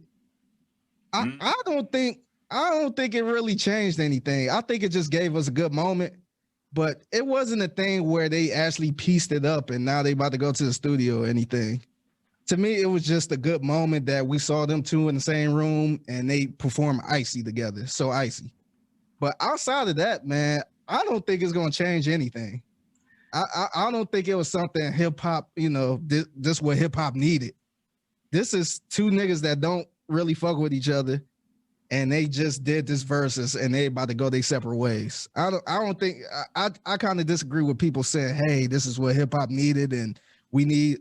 I don't think they united at all with this. So what do you think? We'll get Brandon's reaction in a second too. But what do you think was a bigger hip hop moment? Jeezy and Gucci doing So Icy at the end of the verses, or Jay-Z and Nas coming out on stage together and doing Black Republican or whatever the fucking song they did at the time. I kind of want to say the Icy, man. So Icy, because that's something you would like if you would have told me a couple weeks ago that they will perform that song together. I would say, man, it ain't no way. Like they could both be in wheelchairs, you know, at the end of their careers. They're not performing that song. Like we would never see them two rap that song. But I would probably go with that, man. I would probably go with that. I would have never thought I would see them two rap. Now it was a different circumstance, but to me, when they played that song at the end of the night, it seemed like the energy kind of changed. Where, you know, Gucci was in the pop. You could see Gucci light up a little bit when that song came on, and he was dancing a little bit. But to me, just that little part meant a lot for the whole night. I agree, man. You could tell they love that song too, still to this day. They should have had Lil Will up there singing too. I was disappointed they didn't have that. We needed my chain hang down to my dick. We needed that part in the song, man, but whatever. So Brandon, I know you were tapped in, man. I know you were live tweeting the thing. What were your thoughts on the verses, man? Yeah. All right. So after we were regaled by some of the greatest and latest of Atlanta music, you see Gucci first. In that splendid Gucci jacket. And I looked at my closet. I said, damn, that jacket is more than everything in this motherfucker, except for maybe these shoes. Then Jeezy stepped off with the BMF jersey. And I was like, oh, wait, this is happening. This is really, really happening. And then as Fig said, it started off with round one. I was like, this is gonna be a short night. This, like, look, Wiz, you know, y'all might want to pack this up early, you know what I'm saying? Make sure all the COVID tests are straight, and because I don't think this is going to last very long. And then, as the night progressed, you realize this ain't no normal verses. To which somebody said, is this the same verses that Patty and Gladys Knight was on? And then so I was like, yeah, blackness is a spectrum. Which it absolutely is. So as it came down to it, I started thinking like, man, a lot of these Gucci records I loved. Like in like my post undergrad, I was really, really getting into Gucci. And then a lot of them Jeezy records took me right back to my senior year of high school and then the opening of college. To this point, I will say this right here. I'm still mad some 12 years later. Not even 12, 14. I take it back. 14 years later. It was the night after Kevin Cobb led UH to a conference championship at Robertson Stadium. Somebody broke in my car at U of H, stole my CD player, which means they stole my Inspiration CD. I'm still heated about that. Still mad. And it wasn't even like they broke a window. They opened the door calmly, took the CD player out, and then kind of barely closed the door back. That's how bad it was. Was your car unlocked? Maybe, maybe not. That's man, what the fuck? Yeah, you lucky they did that because they could. It was a 95 Ford Mustang too, so it was kind of easy how to get in them hoes back then. You lucky they did that because they could have crashed that back window and you would have had to pay a fortune. Yeah, bro. Yeah. So basically, as I knew from the jump, like, look, Jeezy got enough songs just by playing like TM 101 and occasional features. He got this. He wins, right? And I was telling my homeboy, yo, from Atlanta, he was like, I got it 13-7 Jeezy. I was like, I got it like 12-8, 11-9. It's gonna be close. And some of them Gucci records, I was like, Now, if Gucci had chosen not to be petty and just played like the hits, like play Go Ahead, play God dang, he left so much on the table too. Swing My Door. I was disappointed he didn't play Swing My Door. Swing My Door, Gucci Bandana, just so many records. Like I would have Trap House 3. I would have allowed him to play Breakup with Mario. I would have allowed him. I've heard that song way too much this pandemic, but I would have allowed him to play it for that particular moment, right? So when he did come through and he played records like Lemonade, Pills, I was like, ooh, yes, we're here. And then he decided to play the ultimate trump card, which was The Truth. Now, mind you, I knew the truth was gonna get played, because why else would you make it a single the day of the damn Verzuz? I was like, oh, he's a madman. And he performed it with the energy and utmost of a child giving their first major speech at graduation. Like, he literally spoke to the ground, talking about dig your dead partner up. I bet he can't say shit. And I was like, oh God, this is not gonna happen. This is not gonna happen. This can't happen. Put him in the dirt.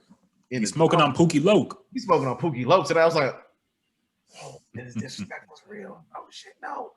And then Gucci was full on like defiant, angry, right? Because again, as the beef foretells, it's alleged. Jeezy denied this on Church in These Streets, talking about I never sent my homie to do a crash dummy mission. That Jeezy sent his homeboy to go rob Gucci of his chain. Gucci defended himself, shot his homeboy, and then buried that man behind a middle school. Wait, he actually buried him? Yeah. I didn't realize that. Middle school. Yes. I must miss that part of the story. That's crazy, man. Yeah, that man got buried behind middle school, bro. So, thing is, everybody's talking about forgiveness and being a bigger man and things of that nature, because what happened was really, really, really simple. Jeezy somehow beat Gucci's biggest trump card. I wasn't expecting it to happen, but he gave that we supposed to be brothers speech. I'm doing this for King Von, for M3. I don't know why he couldn't pronounce Mo3 in that moment. Yeah. And basically, he flipped it to Get Your Mind Right. And I was like, yo, that is how you do that. Jeezy won in a sense. And I literally had to sit back and pause myself. I was like, damn. I was literally listening to Get Your Mind Right, leaving the gym on Wednesday.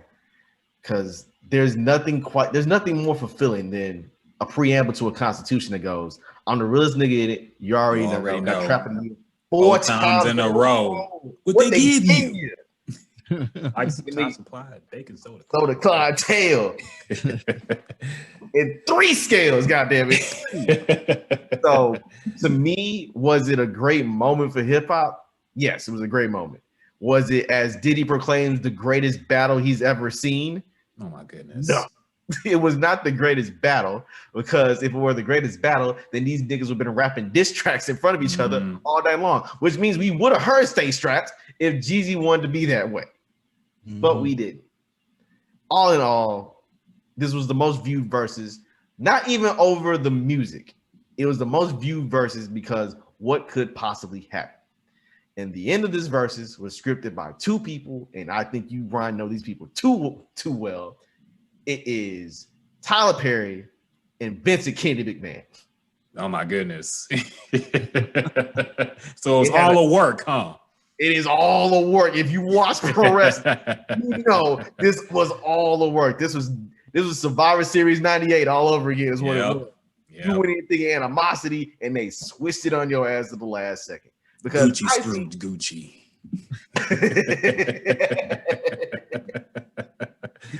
Because as you said, as Fig said, man, they love Icy. That record, even though it's probably one of the worst records in either of their catalogs as times progressed, there's nothing quite like either of their verses and Lil Will's chorus. Because it's so fun. I mean, I got a house around my neck and my wrist don't chill. $250,000? $250,000? All I do is talk shit. I got a couple of the grand. Yeah. I never liked that song, man. I don't know. I just never. If I had to pick a song from both of them, I'm not picking that song. Okay. Hey, Fig, I've never told you this, but this literally just came to mind. You remember Fat Al from Cleveland? Yeah. Yeah, we brought him up on this podcast. Yeah, like it was a podcast we had Cecil Shorts on, who was from Cleveland. I would like to say this about Fat Al. Thank you for paying homage to Big Mo all the way up and down. Yeah, we talked about it. You think he kind of just jacked his whole style? Not the whole style, but he jacked Charlie Boy. Come on, man. That too. It was Charlie Boy more so than Big Mo, but okay. Yeah, I was telling Ryan this. During that time, that's when Houston was hot. When when Fat Al dropped that song, I Done Came Down, which is kind of sound like a Houston song. It sounds so much like Charlie Boy. It sounds, oh my God. You know what? You talk about somebody who didn't get their fair share. Charlie Boy did not get his fair share. He didn't. Bumper Grill is crazy, man. I was on that song the other day. Bumper Grill. Yeah, but Fat Al, around that time, because Cleveland is like a weird city. Cleveland, we have a style, but we kind of adapt to what's hot. Just like you could probably argue that with any city, but we adapt to what's hot. So during that time, Houston was hot. Yeah, Houston was hot. So he made that song, and it literally blew up. And I hated that song too at the time because it was in bad. I was like, what the hell? It was a shitty ass beat, in my opinion. It was simple, and people was literally we was playing that on a CD. And I didn't really fuck with them because they was on the other side of town too. We kind of had beef with them a little bit, but that song was literally all over the place. And when they did the video, LeBron was in the video. Yep. Yeah, I remember that. Young LeBron. Young LeBron was in the video. With the triple XL shirts. So I got a question though, Fig. Yeah. If Bone Thugs and 3 6 Mafia actually had this Verzuz like they talked about earlier this summer when Verzuz was still like, terrible internet, and we need both of y'all on at the same time to make it work. Are you riding with your boys from East 1999 or what? Oh man, that's tough because I was more of a 3 6 Mafia fan than Bone. Like I always respected Bone, and they had the bigger records, but 3 6 Mafia, man, it was just something about their production. Like I was, growing up, I was like a beat maker. I was more of a producer than rapper. So I always listen to music with the best beats and the best production. And to me, I had more 3 6 Mafia stuff than Bone. Right. And so I was more of a 3 6 Mafia person. So I think as far as like bigger records, I think Bone would have probably, I guess they probably would have took it. But 3 6 Mafia, I think they just got so much shit, man, where I don't know. My personal opinion, I feel like they probably could have got it. Yeah. But a lot of people don't know their catalog, though. When I mean a lot of people, I mean people like from New York, like the East Coast people. Yeah. So we probably would have knew a lot of shit because this is the South, but a lot of people probably not hip to their early album. Yeah, man. Yeah, I mean, I think people sleep on Bone Thugs catalog, honestly, man. Like 3 6, of course, got the more, especially as time goes on and they get sampled more and more. People gonna know those songs more, so they're gonna say 3 6 1. But Bone Thugs has some crazy album cuts, man. Like on the first albums, East 1999 album, you can play front to back. Even Art of War, which people didn't like at the time, that's some crazy songs on it, man. Like Whom Die They Lie, crazy shit on that album, man. So funny story about Art of War. So Look Into My Eyes is on that album. Yep. I remember when we had SmackDown versus Raw. I forget it was 07 or 08. Back when you could like actually put like custom music on the on players. When Kane come out, we put Bone Thugs Look Into My Eyes. That's his team music. The funny story about that too, that song was actually on the Batman and Robin soundtrack. Yeah. I don't know why, but I remember I got that soundtrack because at the time I was too young. My mom wouldn't let me buy parental advisory music. So the only way I could listen to rap is to get censored soundtracks, basically. So I got that soundtrack, like just for even Batman Forever had the Method Man Riddler song and shit like that. So I would have to get soundtracks to hear rap music, and that song was on there, and I bumped that shit every single day. Yeah, I still think my favorite Bone, all my favorite Bone records, I think I made like a mini playlist, and one of them is Days of Our Lives from the Set It Off soundtrack. That's one of my ones. Great song, man. People sleep on the catalog. Yeah, man. Y'all keep the conversation going. Apparently my dog is acting crazy, so let me go fix it. All right. So I'll speak about the Verzuz real quick, man. So when I went into it, I didn't get to see it live. I had things to do, but I did catch it like the day after. I watched it on YouTube. Number one complaint, if you're going to repost it, don't repost a cell phone video, man. They got enough money. I'm sure they got real cameras there they need to have a second one with like horizontal view at least, so we could see the entire screen, because watching it, I couldn't even watch it, man. Like it's a quarter of the screen and you can't even see them. I couldn't even see the reactions of Jeezy and like they were so far away and it was so small. So, and this was like the official, this is not no bootleg repost, man. This is what Revolt put out. You know, this is like the official YouTube video of the battle, and it's the cell phone view, man. So it's impossible to look at. Number one complaint, do it professionally, man. If you're gonna repost this stuff, like at least have a camera set up that can have the wide view, so when you're rewatching it, it doesn't look terrible. So number one complaint is right there. The battle itself, now I went in way more of a Gucci fan. You know, I saw everybody talk about how Jeezy was gonna kill him and wipe it out. And I was like, man, Gucci got hits. He got like, and I fuck with Gucci music more than Jeezy's, honestly. I was never a huge Jeezy fan. I liked his music, but I was never a huge Jeezy fan like some people I knew. So I go into it, man, thinking Gucci gonna kill him. He gonna crack jokes. It's gonna be funny. I left the battle way more on Jeezy's side, man. I gotta say, dog. I think y'all brought up the main problems I had with his performance. Number one, Jeezy tried to tell stories with his songs. You know, I was hoping for some more behind the scenes stuff on the inspiration and how he made these songs, but at least he had something to say. He was like, you know, remember when I first came out in 2005 or whatever, and I was at Magic City doing my first show, things like that to take us back in time. Gucci was like, just play my next song. You know, no build up. That's why I said earlier, I think Gucci came in with a different intention. He ain't come in there to tell no stories how he made, you know, pills or street niggas.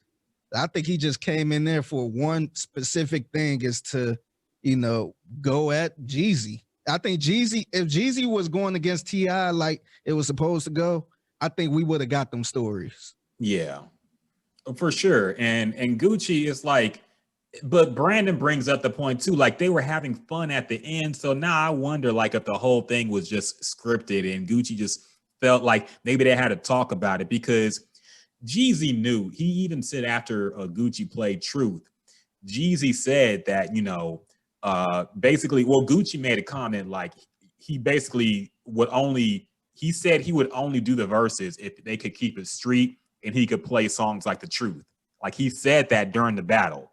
So Jeezy knew what he was getting into, and I'm sure he had the response worked out to go on to Get Your Mind Right, because like Brandon said, that was a perfect transition. The only way you can beat a song like that is to go to Jeezy's biggest hood hit and Get Your Mind Right. So to an extent, it was scripted, but I just wish Gucci came off a little better. I wish he was prepared more. I wish, like, it almost really didn't even seem like he picked his own playlist. You know, he was like, DJ, play all my songs here. Play my next song. They all hits. He played some new songs that were trash. The Bruno Mars and Kodak Black song. Why would you play that? I had a big problem with that. He wanted to prove that he could still make hits. Gucci needs to keep it real with himself, man. He ain't had a real hit in years. And I want to say probably since he been locked up, he ain't had like a First Day Out was a hit because we were anxious to hear some new Gucci music. And he had some bangers here and there, but he ain't had a real hit. Like this nigga collaborated with fucking Mariah Carey, man. Like he ain't never had a hit like that in years, dog. But he wanted to prove the point that he can still make hits. Jeezy was smart enough to leave the new shit out. He didn't play no songs from TM 104. You know, he knew what people came there to see. Gucci played some new songs that were ass, and he just did. I don't understand why he did that. It was a bad decision by him. It was another bad. The song with Drake, Both, like that was a cool song when it came out. Nobody played that song since then, man. Nobody played that song in years, dog. That ain't no classic song. He could have left that shit off. Yeah. So yeah.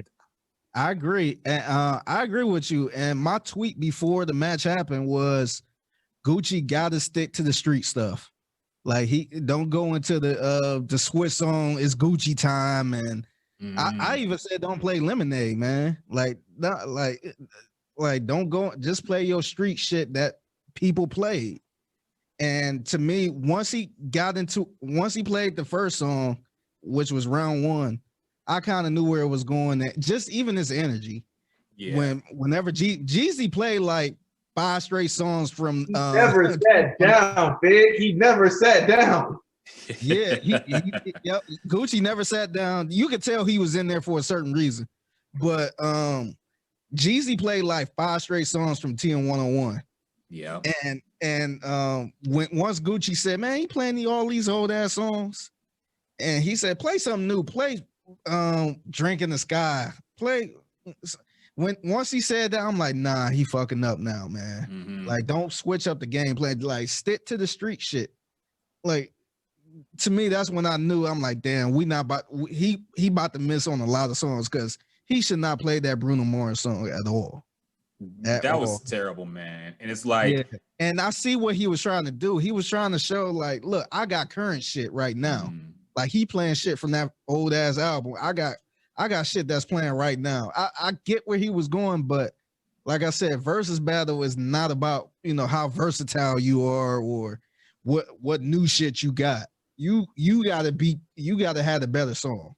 Play your best, bring your best 20 songs to the table. Not about how versatile you are. Don't bring this R&B feature and all this other shit. Like, play your best 20. What's your best 20? Bring that to the table now. And he had a different mindset. Exactly. And Jeezy had a new album coming the next day. So if anybody had incentive to play new shit, it would be him. And he even didn't, because he was smart enough to realize nobody was going to feel that shit, man. Gucci got to realize his new shit ain't street shit, man. It's not the shit. It's not old Gucci, man. We came there to see old Gucci. He tried. It was forced. I don't think he should have played Truth. Like, everybody, that was like the most, like, I get, social media interactions and all that stuff. I just felt like it put a bad, like, it made him look really just goofy. Like, I could be okay with the niggatry, as Brandon put it, if it was funny. But this shit was just uncomfortable, man. Like, it was uncomfortable to watch.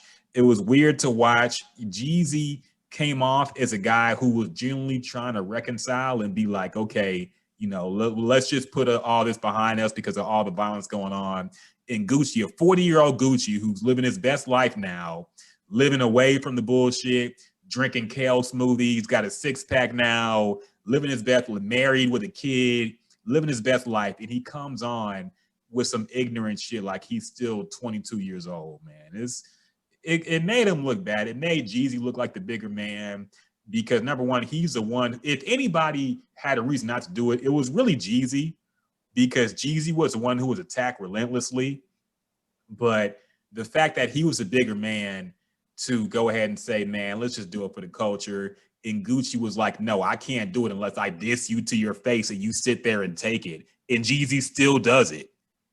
It made Jeezy look like the more mature person, the person who's actually grown over time. And Gucci had some growth too, but I kind of feel like he felt like he had to act like he did on the verses rather than he really wanted to. Because you could tell at the very end, when after they perform Icy and they're talking to each other, you could tell that Gucci really wanted to say something. Like, he wanted to give Jeezy more props, but he was holding himself back because he didn't want to look like a punk online, I guess. So it seemed like he actually wanted to show some love, but he was holding himself back because he had to project a certain image. And that's what I didn't like, man. I'm like, y'all could have kept it real. He could have came off a lot better. He could have put some preparation into a set list. He could have performed it better. He forgot the words to half these songs. He was just up there bullshitting, honestly. Yeah. I always heard he was a bad performer, but now I believe it. I never saw a live show by him, but I heard he stinks live, and now I see it. He's not a performer, man. He's a good rapper, better than Jeezy, I think, but yeah, man, he's not a good performer, and it showed. So. Yeah. that was the one thing I was worried about too, because I've been to a couple Gucci concerts, and the big thing with him, it's kind of tricky because Gucci got a lot of songs. Yeah. So it's but so much he could perform in a night. He ain't gonna perform your favorite songs all the time. But the thing with Gucci is you whenever you go to a concert, you think he gonna perform something, and you end up leaving like, damn, he performed all these new songs. Mm-hmm. Or he ain't even perform Pills. He ain't perform Street Niggas. He ain't perform Make the Trap A. So a lot of people leave with that, mindset, like, damn, like he performed all his shit. He performed all his new shit for real. And that's the one thing I was worried about too going in this verses is Gucci is the type of person, you seen it during the verses. He kind of feel himself too much. He tried to show, he tried to show you that, hey, I got other shit. Play some new shit. Don't play no old shit. Like, that's not what the verses is about. Let's do a jewelry versus. I got more jewelry than you. Like, dog, who cares, man? We came for the music. Yeah, you don't see Monica, in her verses trying to play some new shit. You trying to play your classics. And to be fair, she actually did play some new shit in the verses. She did. She got with Lil Baby. She did play that record. Yeah, she did. But yeah, she did. I think it's a reason why she did that. I think she was coming up a little short with that 20. Oh no, that is not. Monica got 20. We're not gonna revisit that at all. But anyway, my thing. Go ahead, Fig. Go ahead. Yeah, but I want to make a point to the surround with the I guess with the verses. I kind of understand where Jeezy was coming from. I was kind of split down the middle. Mm-hmm. I didn't look at Jeezy like, man, he petty. He need to get over this grown because of the situation. Like just imagine, this guy allegedly tried to get you killed or try to put a hit out on you, and and he trying to come up and be the better man or the bigger person in that situation. Sometimes some people can't let that go, and clearly Gucci never let that go because he did the interview with Charlemagne and said, "Hey man, like I don't regret none of that shit, man. He tried to get me, and I put him where he need to be." Like somebody like that, I think Gucci is in a good place, but that's how he felt during that time. Like I don't think you could ever change that. I don't think you could ever, change his mind and try to, I guess, be kumbaya with somebody that went through that situation. True. Gucci should realize he brought that energy on himself, man. Like, let's be real about why do you think Gucci had no collaborations to play on the verses? Because he didn't want to? Because people don't collab with him because he's an asshole, man. He was an asshole for most of his career, ruined all his relationships. He fucking went on tweet rampages talking about Nicki Minaj, his people that he came up with, throwing them under the bus. Like, Gucci was an asshole, man. I'm not saying he deserved to get almost killed, but he might have. But you got to look at it, though. I disagree with that because all the people you named, he actually had a part in their career. Like he pretty much, I don't want to say he discovered Nicki, but he kind of put her on to the world, to the South. And then he shitted on her for no reason and said she fucked a bunch of niggas on Twitter for no reason. That could have been a drugged up Gucci because after that, I want to say he ended up going to jail and he came back out differently, but like he put a lot of you could argue and say he put way more people on than Jeezy. Yeah. And if you listen to the radio now, listen to his music now, that kind of came from Gucci, man. Like you listen to Migos, you listen to even somebody like a French Montana. Like Gucci was part of that. So I think he did a lot for a lot of people, but I think during the times you were talking about, I think that was a rough Gucci who was, leaned up, drugged up, and was just on this rampage. I don't think that Gucci is there now. I think a lot, and plus I think a lot of people respect Gucci a little more than Jeezy, especially people in Atlanta. Yeah, if you look at Freddie Gibbs, then you'll probably get So I'll wrap it up by saying this, man, because I did learn, like what I really learned in this verses is I think Gucci has more hits than Jeezy, but Jeezy has the bigger hits, like by far the bigger hits, man. And when those Jeezy records came on, you felt it in your soul. Like, damn, this is gangster music. This is get your mind right. Like, you felt that. You don't feel that with the, like, Gucci got some songs that go, and he has a lot of them because he was on a tear where he would make a new tape every week, basically, man. So he has plenty of songs, but Jeezy got the bigger songs, man. And Jeezy, I gotta call it, man, he destroyed Gucci in his verses, man. Like, it really wasn't close. I think he's destroyed him, man. Like, in terms of the songs he played and the impact that Jeezy had when these songs came out versus what Gucci Mane played, like, it wasn't even comparison, man. Like, Jeezy blew him out the water.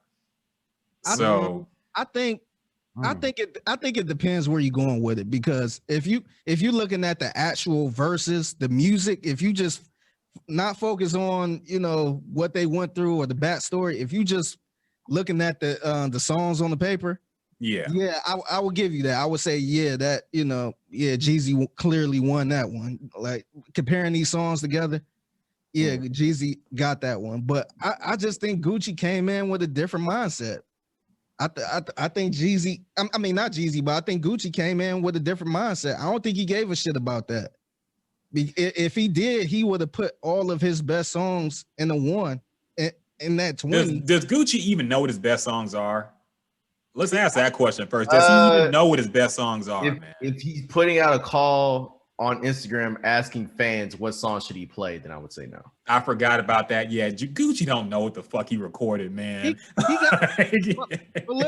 then I also think that feeds into the pettiness aspect too. Like, look, I don't really have to prepare for this. I can ask the fans to pick, and we'd be good. Yes. And I think Jeezy is so big headed. I keep saying Jeezy, but I think Gucci is so big headed that I think he really didn't give a shit, man. Because remember, he declined this at first. Yeah. He didn't want to do this. Yeah. But I think he's so big headed with it that he said, man, all of my shit is better than his. I think he had that mindset. That's true. But here's my question for the both of you. You think Jeannie Mai Shazammed all them Jeezy songs that got played tonight? Hell no. She had a hand in his outfit for his album cover. That, as far as it goes. So you think Jeannie Mai picked any of these songs? Any of these songs? Like, do she know his music? That's what I'm asking. That's what I'm asking. Did she Shazam any of them old songs? She don't know. No. Because look, here's what I think would happen. Right? Here's what I think would happen. I think she and Jay had a conversation before the verses. It said, "Look, honey, I don't really know much about this young Jeezy character. I just now starting to learn about Jeezy, but I need Jay to come out when it's time to mediate and time to diffuse the situation. I understand your history with this Mr. LaFleur character. I understand it's a little bit, treacherous. Somebody died, babe. I just need for you to just, calmly say, hey, let bygones be bygones. I know his wife's going to be very happy about this because she's very much into fashion and very interestingly colored exotic vehicles. But again, we just need peace, babe. You have a podcast coming. You have a show on Fox Soul coming. You have all these things. You're a Def Jam executive now. You're an exec back at your own label again, hun. Come on, bud. Got this. Come on. I'm not even doing. I can't even do Dancing with the Stars anymore. Yeah, I think she definitely picked out the outfit for her Recession 2 cover because I can't understand the beret at all. But luckily, he didn't come out with that for the verses. And thank God for the BMF. Yeah. So I think that about rounds up all our thoughts on the verses. So real quick, I just want to say I was a little irritated with people picking sides with the verses. I mean, that's what they do. That's the whole point of it. I'm telling you why. I'm gonna tell you why. All right. Because remember during the Brandy and Monica verses, people was shitting on Brandy like, oh yeah, she fake, and oh yeah, Monica energy, yeah, she's dissing her. Yeah, I'm doing I like Monica's energy better.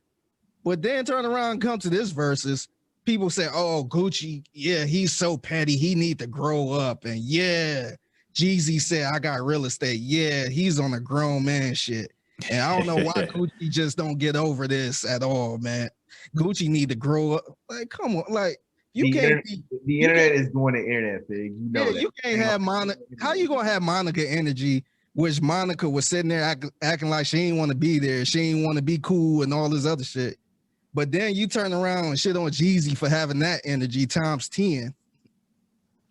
Listen, man. You mean Gucci had that energy? Yeah, I don't know, man. Yeah, people, it is what it is. My comment about the Verzuz, though, the format itself, they got to change it up sometimes, man. 20 songs is too much. I feel like this Verzuz. It is like damn near. Hold up. If I look at this playlist correctly right now on Apple Music, yeah, these two played 49 songs. In other words, they almost went 25 rounds. Wait, did they? I thought it was only 20. Maybe I'm in there. Did 25 rounds. It's supposed to be 20. They went past that. Oh damn. Yeah, and the thing is, because remember the format was like after 10, then you go twice. And then, but it wasn't even that, man. I think they was just letting them go. And Gucci was performing like the whole diss songs. It wasn't like the 90 seconds. Yeah. Like, he performed the whole song for round one. Verses, I was like, oh. Yeah, he performed the whole song for Truth. Like, that's not part of the And if you remember, he backdoored after they made their quote-unquote peace with another Jeezy diss. Yeah. Yeah. The funniest part to me. 745, and guess what 745 is? Another diss of Jeezy. Yeah. The funniest one to me was probably how Gucci couldn't control himself when Jeezy played, what was it called? That song with Bankroll Fresh, All There. Oh, All There, yeah. Gucci couldn't even, he had to dance. That song is too hype, man. It is. Even Gucci couldn't even help himself. Gucci had to joke. It's like, RP Bankroll, you better thank he got you. He got you on that one. Yeah. Again, Gucci was there strictly to be entertainment, dog. I think Gucci's energy all night was about being a character, being the character of Gucci Mane, which we were like, dang, is the fat Gucci and the clone Gucci having a war inside his body like Sherman from Nutty Professor? Because it seemed that way. But in all honesty, I'm glad. Look, am I glad it happened? Kinda. Am I thrilled that I don't like to think about it anymore? Absolutely. Yeah. Because now because again, the day after Verzuz, we start getting all the other new hypothetical matches we quote unquote need, like 50 versus Game, and I'm like, I don't know, like again, real quick before we get like it was months ago when they were going back and forth on Instagram. That's I want to see. T.I. and Wayne, no, because that's Wayne win all day. Yeah, before we get off this Verzuz conversation, I want to get you. What are some matches y'all would like to see that will probably never happen? Never, like never happen. Like I never thought this would happen. Gucci and Jeezy. That might. But what are some? I threw this one out here. I don't think this was what happened, but I threw out Trey and Zero. Yeah, that's not gonna happen. Number one, Houston would care about that nationwide. Come on, man. Yeah, no. And it's 20 songs by both of them. Like, I'm way too much overlap. What are some ones that you'll be like, damn, like this will be good, but this, like, hell no, this ain't happening. 50 Cent, Ja Rule, that's not happening. Jay and Nas ain't doing it because they too big to do it. So that's not gonna happen. Anything else that's not, like, I think there's really not that many like that Sierra I can think of. Who? Sierra and Rihanna. Well, Rihanna's not doing it regardless. She's way too big. Sierra could do it. She's not big, and she could do it. Rihanna's way too big to do that shit. Because if you do recall Petty Rihanna back in like the early days, talk about good luck booking that stage you speak of. Man. But then again, you're asking Rihanna to do something with music too. That's like, ooh, that's a little tough. What's up? I mean, he brought me with that. I ain't gonna lie, Rock. I kind of disagree with you on the Jay-Z and Nas thing. I think that's more possible to happen now, because I think the Verzuz got bigger than Instagram. I could see, and plus Tim and Swiss they're both cool with Nas and Jay-Z. I'm not saying it will happen, but I don't think that's totally off the table. I could see them getting them two to do something. You know how much money you have to pay Jay to get on Instagram? That's the thing. Jay-Z is not going to do something where somebody else reaps most of the benefit. If this happens, it would not be called Verzuz. It would be a title exclusive called something else, Jay versus Nas, one night only, or something like that. It would not be on Verzuz on Apple Music at all. No, like I just think it could happen. I think with them being cool with Swiss and Tim, I think they will work something out. If it's possible, if Jay-Z says it's possible, but it's on my terms, I think they can work that out, man, because that would be huge. I think even if Jay-Z get a piece of it or Nas get a piece of it, I think it's possible, man. I'm not saying it will happen, but I'm not shooting that out the door. I would say that will happen more than 50 Cent and Ja Rule. Ooh, okay. I think it's more possible. I think it's more possible than what people think. I don't think it's a hell no, like that shit would never happen. I think they would be more open to it than 50 Cent would be open to going against Ja Rule. I disagree. I just feel like 50 would do it just for the fuckery. Like, especially after seeing Gucci Mane. Yes, like look, I gotta top this dude in terms of yes. 50 would do it. Ja Rule probably hard up. This motherfucker performing at halftime shows to zero applause. Ja will do it just for the money alone. So 50 and Ja will definitely do it. Jay and Nas, I just feel like they're too big for it. I disagree with that. I think Ja Rule want to do something like that because he ain't got nothing to lose. That's really what I said. I said Ja wants to do it. Yeah, Ja would want to do a battle. I don't think 50 Cent want to for other reasons. I think he rather first. I don't think he'd really look at Ja Rule as a big artist like that. I feel like he threw out Game. He'd rather do Game, but maybe. I think it's more 50 Cent for personal reasons why he wouldn't do that. Maybe, man. I don't know. I just feel like the way 50 Cent engaged in fuckery, that would be perfect for him. Plus, he would take the opportunity to promote all these shows he got going on, all this liquor he's selling. Like the views alone, I think he would value that as a businessman. But I could be wrong, man. I don't know. We'll see how it goes.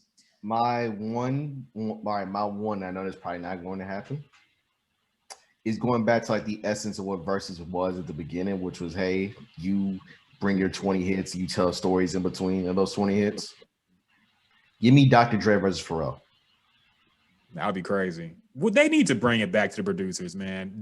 Dr. Dre paying alimony now because this motherfucker about to lose half. You heard he's making a new album, right? Yeah, I've heard it. He's back now because this motherfucker about to lose half of everything. So Dre should do it now, man. It's time. He gonna get a bag for it. Initially, I was like, would it be Dre versus DJ Quick for the sake of the West Coast? But I'm like, I don't know what that would. Because again, you have to think about it when they come up with these matchups now. They're thinking of like how many people would actually watch. Exactly.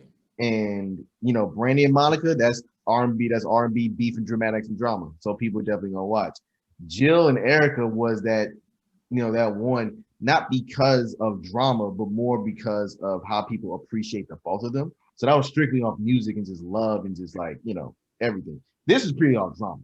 So I think if you find a matchup that makes sense in terms of music and the musicality aspect of it, I mean, the numbers may not be as big, but for people who give a shit about music like you two do, like I do as well, give me Dre and Pharrell, or hell, give me JD and Puff.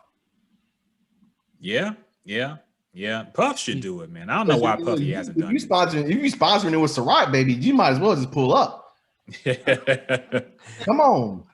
I think Puff will eventually do it. I think he just waiting on the right moment and probably the right price. But I think he will do it. I think he will be more open to do it. Yeah, those songs that he fake produced, he can act like he actually had a hand in. So hey man, he might play "Come With Me," the Led Zeppelin flip. Oh my god. Probably the worst song of all time, man. I was just talking about that Megan song now. That shit was awful. I remember that bullshit. I want to bite you. Can't stand nobody like you. I'm glad. So I think that wraps it up for the Verzuz, man. I think we all enjoyed it for what it was. Real quick, we got to jump back. I don't know if y'all heard the actual Jeezy album. I tried, man. I got about 3 songs in, but I want to know what y'all think. Did you enjoy it, Brandon? I did. I really, really did. I think it's it's not as hype as other Jeezy albums, so to speak, but he's rapping.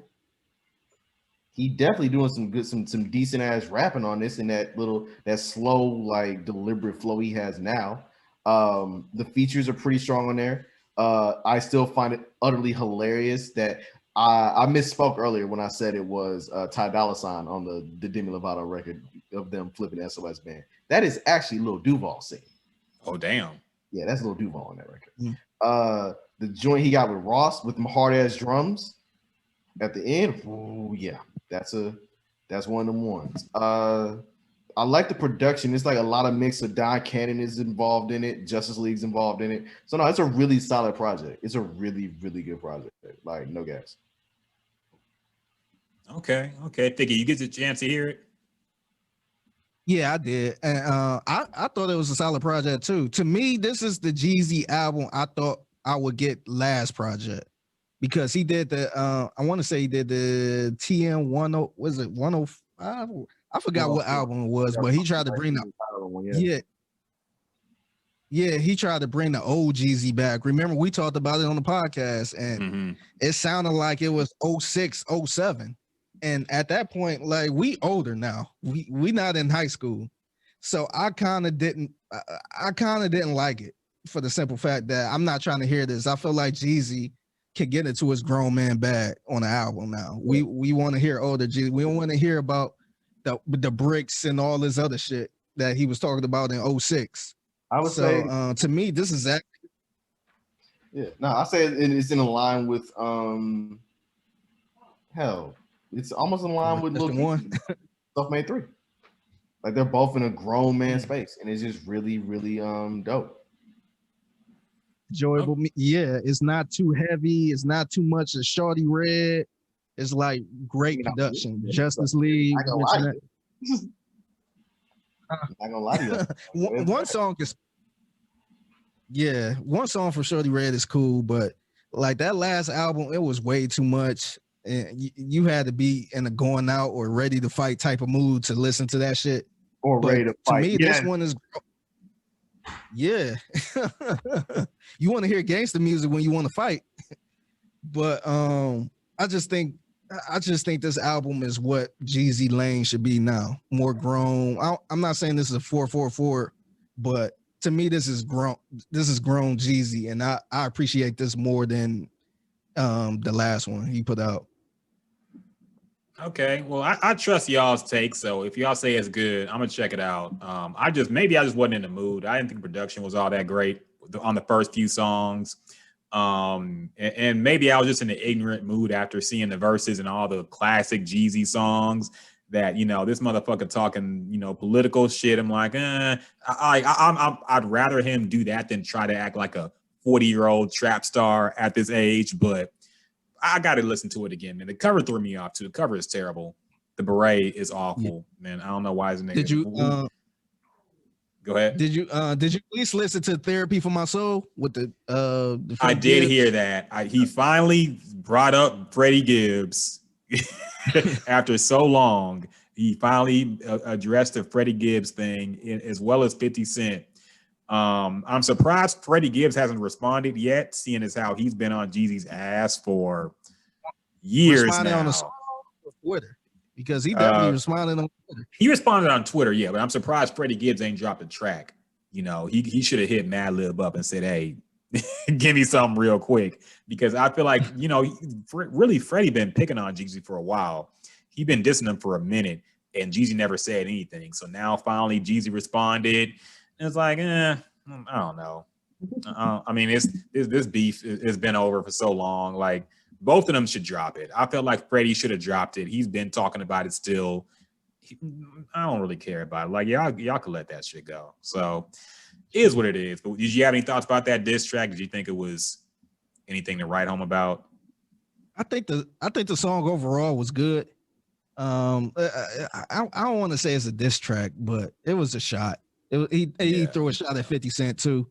I don't know if 50 Cent was talking about him or something. But It was over some BMF stuff. Because they okay, that makes sense. They were basically going back and forth over the BMF allegiances, so to speak, like who was down for BMF more. Because 50's doing the TV show, and Jeezy was actually with them niggas, and it's like, I don't know why we're fighting about this, but so anything's possible. Okay.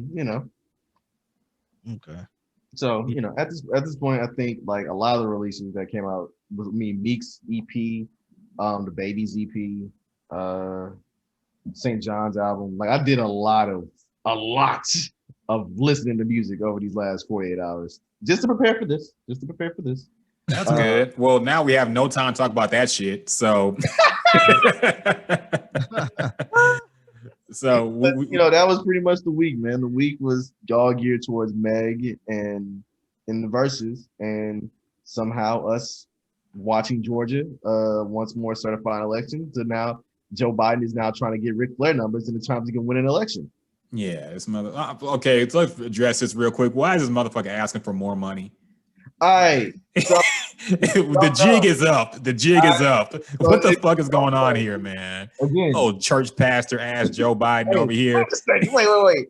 Okay, so here's the one joke I got off of this, right? Creflo Biden. I mean, look, yesterday was his birthday, so he dropped the GoFundMe, his Cash App. Hey man, it's my birthday. But no, okay, so here's what happens, right? Whenever you win an election and it gets certified, the transition team, there's a whole section in the budget for the transition team to like, okay, look, now that you've won and now that you are soon to be the new setting up this new government, we give you the public funds to go set this up. Well, since the current administration is being some hoes about this entire election process, they holding up the money. So what it is that is like, okay, look, we're asking the public to donate money to basically, we're gonna try to fight this in court for this people to like, yo, if y'all don't stop being petty about this shit and give these people what they need in order to start this government up again and help people out come January, because that's pretty much all it is. It's them asking for money, not to, start the actual administration, but rather, look, we just need lawyers just to make sure this goes right. And my line of thinking was that, like, hey, bro, ain't y'all got like a whole like yes from the Democratic Party? Investors and people on your team who have millions of dollars, millions of dollars. So I think what it is basically, it works two ways. It basically alerts people to say, hey, this is another form of government that you didn't necessarily know about, but now you're going to know about it because, the current administration has opened up all the doors and all the back channels for you to learn about your government, how your government really works. But sadly, we're going to do it in a GoFundMe type way. Yeah, I'm just not down with it, man. Don't ask us for more. Don't ask us for shit, man. It's like you having a birthday party and then the next week you have an anniversary and you want people to pitch in for that too. Mm-hmm. Nah, man, we done with that. But we got a couple more things to talk about, man. We got to discuss this, the Fresh Prince reunion. It aired on HBO Max, which I found out comes free with my parents' cable subscription. So I went ahead and got that. So I was able to watch it yesterday, man. And this was filmed a while ago. I want to say at least a year ago. I remember it being a big story about them finally reuniting, but it just disappeared. I was wondering if it was going to be on TV, on NBC or what. It went away for like a year, and then it finally came up. They announced a few months ago it was going to air on HBO Max near Thanksgiving. It aired. Very good, very emotional, but I wanted to get you guys' takes first. We'll start with you, Figgy, man. How did you feel emotionally when you watched this Fresh Prince? Put yourself in the Red Table Talk right now and tell us how you felt while watching this reunion. Yes, that part. Tell us how you felt watching this reunion, man. I kind of got emotional. It's good because Fresh Prince is one of my favorite shows. I can watch that show right now and still laugh like I never seen it. But it was good to see all of them. Of course, I got emotional to the Uncle Phil part, the James Avery part, And just the way they edited that, it felt like I was watching my dad, like that was really my father. Yeah. And with him playing a powerful father on that show, they just had all these clips from, the actual show where he really seemed like their father, and we really lost our father type of thing. So I got a little emotional on that part. And then when the Janet, was it Janet? I forgot the last Hubert, name. I think. Hubert, yeah, when Janet Hubert part came on, I kind of got a little emotional on that too, man, because when she shared her part, I kind of understood where she was coming from, because during that time, I guess I just realized it was Will Smith that kind of painted the narrative of her being hard to work with. But yeah, she was damn near, she was really blackballed for real, because she never really played in nothing else. And once she gave the backstory to her situation, saying how she was pregnant, which I didn't know she was really pregnant during that time. I thought that was just part of the show. But her saying how she was pregnant, she was in an abusive marriage, and she had a lot going on, and I guess they offered her the shitty contract, and that's the reason she was gone. I didn't know that part either. I thought she was pretty much kicked off the show. But yeah, it kind of got a little emotional because they haven't talked in like 27 years. Yeah. So that was really good. That, to me, that was the beef that was the beef that was for the culture to me. To end the culture or the end the beef. Yeah. Yeah, because that's something I never thought would happen. I never thought she would be cool with them again. And I'm not quite sure when this reunion was aired, because a couple months ago when they teased this this reunion, she was shitting on the reunion. She was like, "Oh, people keep asking me why I'm, people Photoshop me being part of the reunion. I ain't talked to nobody." Yeah, she was shitting on it a couple months. Like, I want to say it was earlier this year. She was shitting on it. So I'm like, man, like the reunion. I think I might have been on this podcast saying this, but I was saying how it wouldn't be the same if she wasn't part of it. And I want to say months later, then she ended up posting pictures saying she's gonna be part of it. And I want to say this was around the time where HBO Max announced the partnership of the reunion, that they was gonna play the Fresh Prince and all that stuff on HBO Max. But it was good that they made up, that they all took a picture together, and her and Will Smith actually talked about it. So I really enjoyed it. It's good seeing them. Yeah, it was good seeing both Aunt Vivs taking the picture together. And I didn't realize they never met. Usually in Hollywood, usually in Hollywood, a lot of people come across each other, but Daffy said she never met her before. So that was kind of a shocker too. But I really enjoyed it, man. I enjoyed it. Yeah, I mean, that was definitely a beef I didn't think we'd see resolved either. So what was less likely, Gucci and Jeezy or Will Smith and Janet? I don't know, man. They close. Yeah. So, because Janet was shitting on Will for decades now, man. She had been saying the worst things about him. It seemed like she still wanted a little smoke when they was talking one-on-one. You don't understand. You had no idea what I went through. Yeah. Will Smith just like, He honestly ain't know what to say. he was just nodding his head like, you lying, bitch, but I can't say anything. It didn't really go down like that, but okay. So Brandon, go ahead. You labeled me difficult to work with, and that's hard. A black woman. She broke the black woman card. A dark-skinned black woman at that. She wanted that, man. Yeah. You asshole, Will. So Brandon, what were your thoughts on this, man? I know you watched this as well, man. How did you feel about it?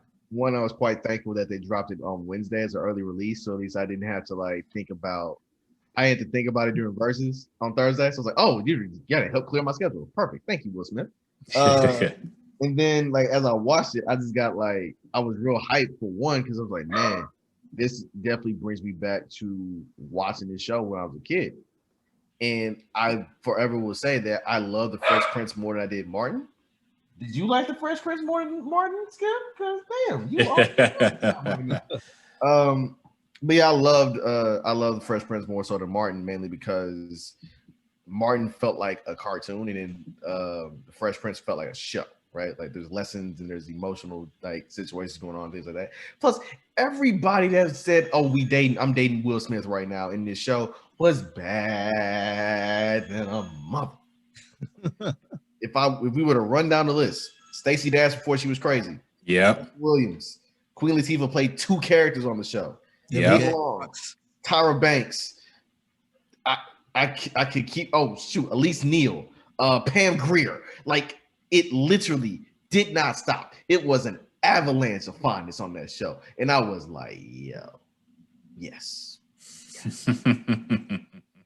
So that was emotional. Then again, like Figgy said, in terms of Uncle Phil, it's like you're literally watching somebody who you thought of in one way, but as you grow with the show, you grow into like understanding why he did the things he did. It was like, oh snap, right? Because again, it's more like a father. It's more like James Avery became the TV dad you thought Bill Cosby actually was, but no, that's really Uncle Phil. Uncle Phil is the greatest TV dad of all time.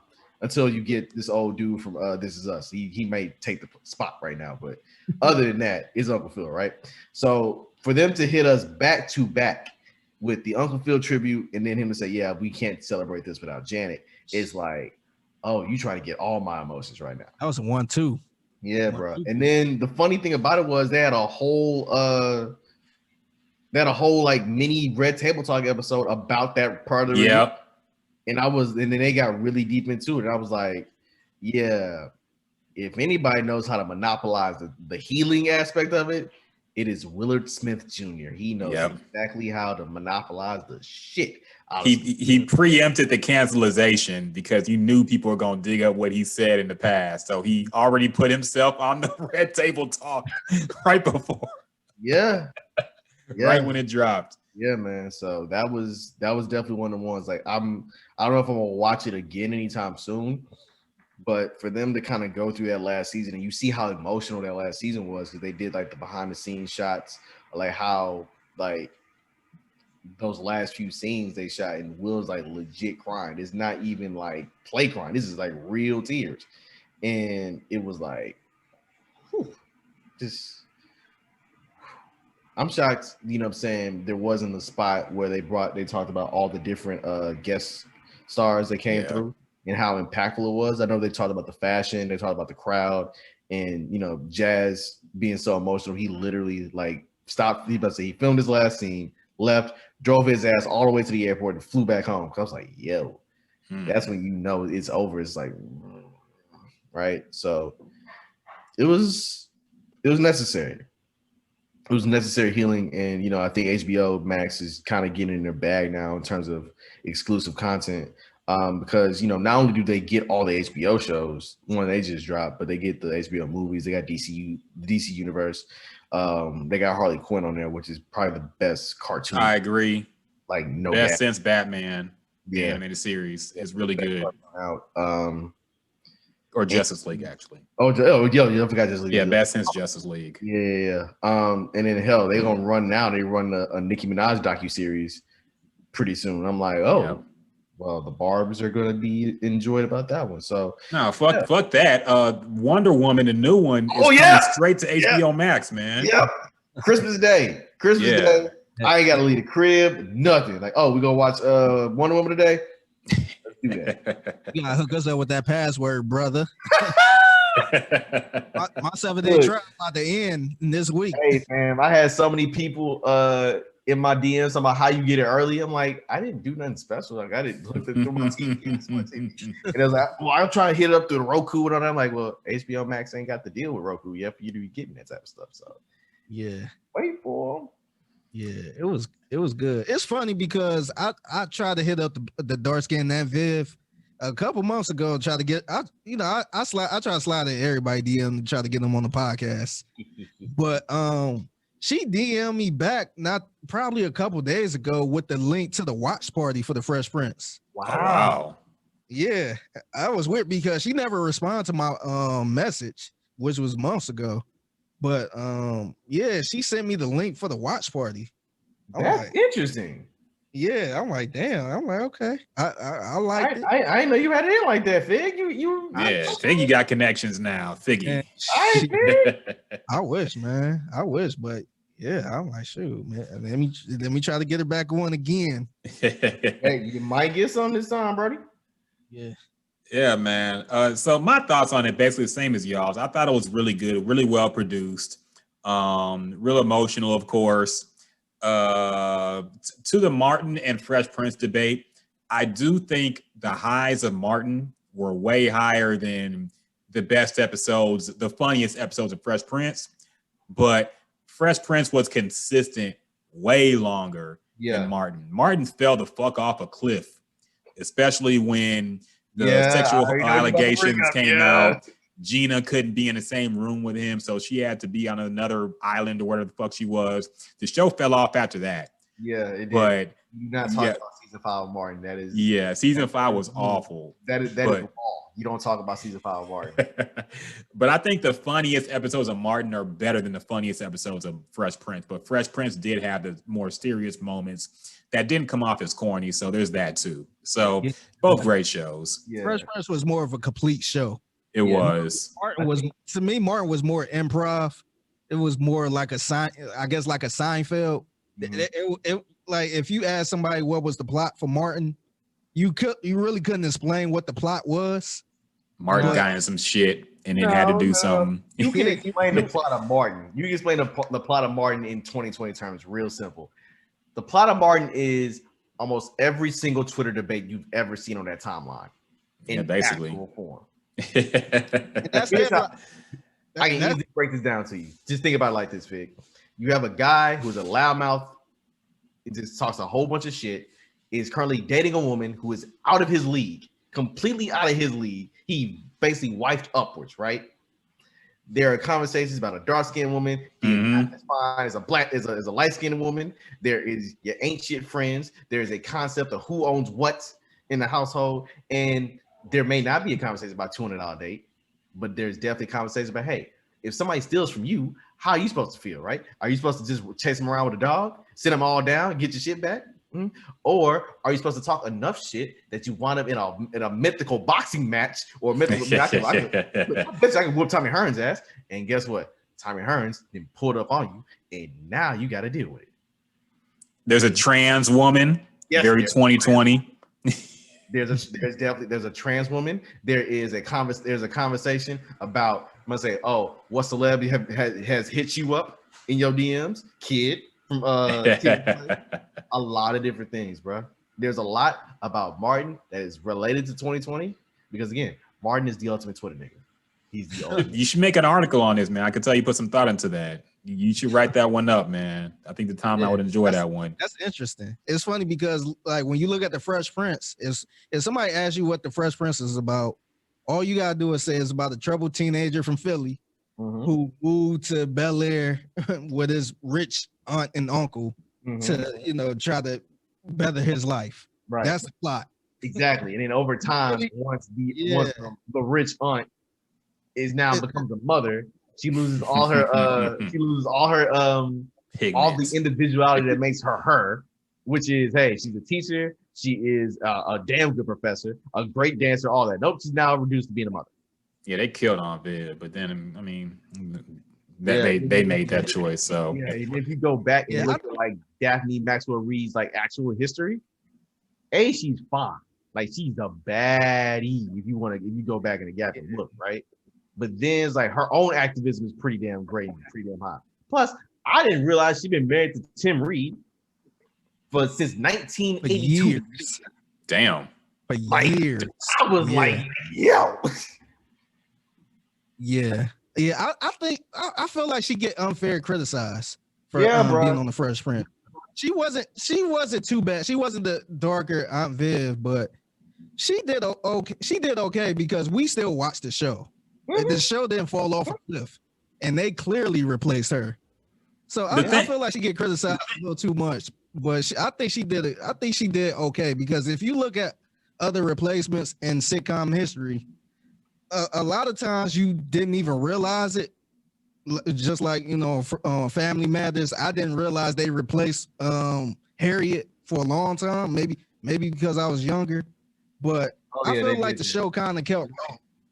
I feel like the show kind of kept rolling. Yeah. Well, those are similar in that by the time Aunt Viv was replaced, the show had become the Will and Carlton show. Mm-hmm. Same thing with Family Matters. That became the Urkel show. People called it the Urkel show.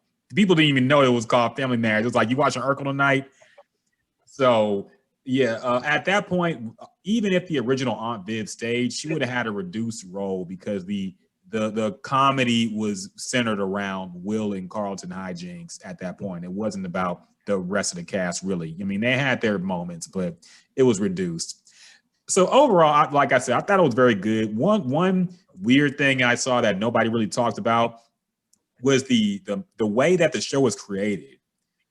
What the fuck kind of party were they at, dog? My mind went instantly to creepy Illuminati orgy.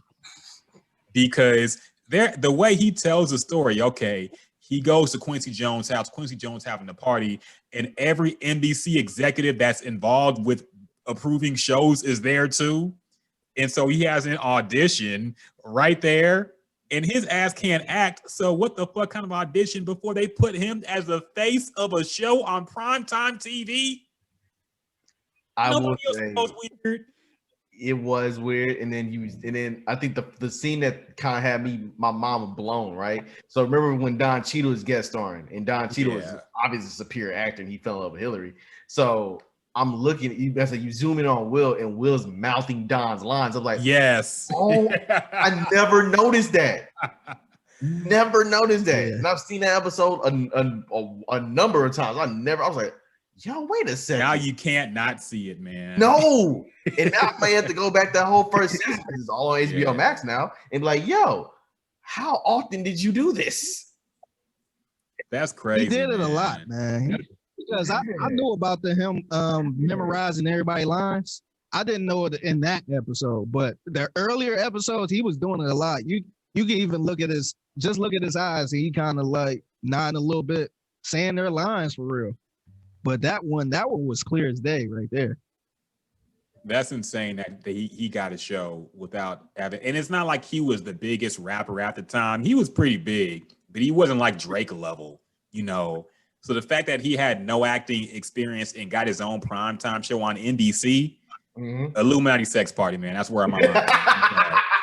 It was a creepy Illuminati sex party. He got initiated. I still want to get to a point in life where I get to go to a Quincy Jones party and live to tell the tale. I'm just saying, you gonna come out different, man. That's all I'm gonna say. I thought the same going to Prince's house, and guess what? You're damn right. I came back different. And Prince wasn't even there. Wait, what? Okay, now you gotta tell that story. What happened? All right, so I went to Paisley Park last September. I went to Paisley Park. First off, when you get there, you gotta turn on your phone, so you can't like take pictures and nothing like that. When you walk in, there's an atrium. There are doves in the actual atrium. Occasionally they may sing, but there are doves in the atrium, right? Wow. Every room in Paisley Park has a theme. There's a controversy room.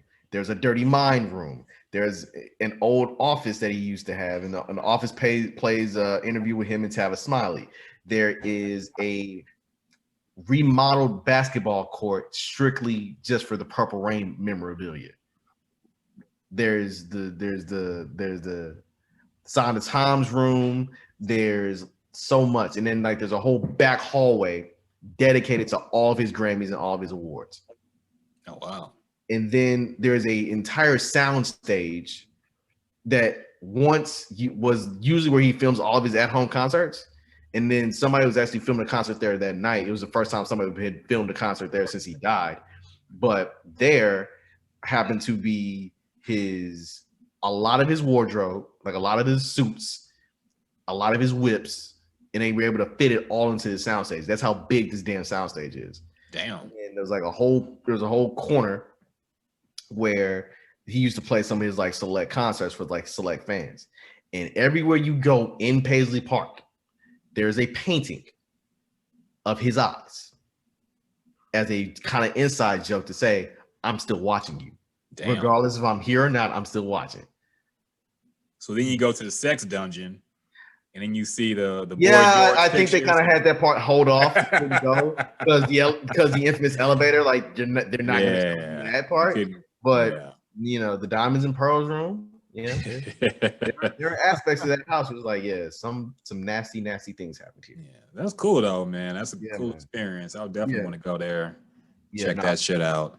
Paisley Park is a dope spot. Like Minnesota as a whole is pretty cool, I would say. You know what I'm saying? Because I think the first person I met when I got off the plane was a Somalian. He talked to Ilhan Omar and basically about the music scene in Minneapolis and how like just dope and cohesive it is. And it's kind of weird that, you know, what happened this year in Minneapolis turned out the way it happened. And it's like later, it's like, oh. So basically now I've made the joke to myself, like, hey, you went to Tulum last year. Guess what happened to Tulum this year? Everybody's going.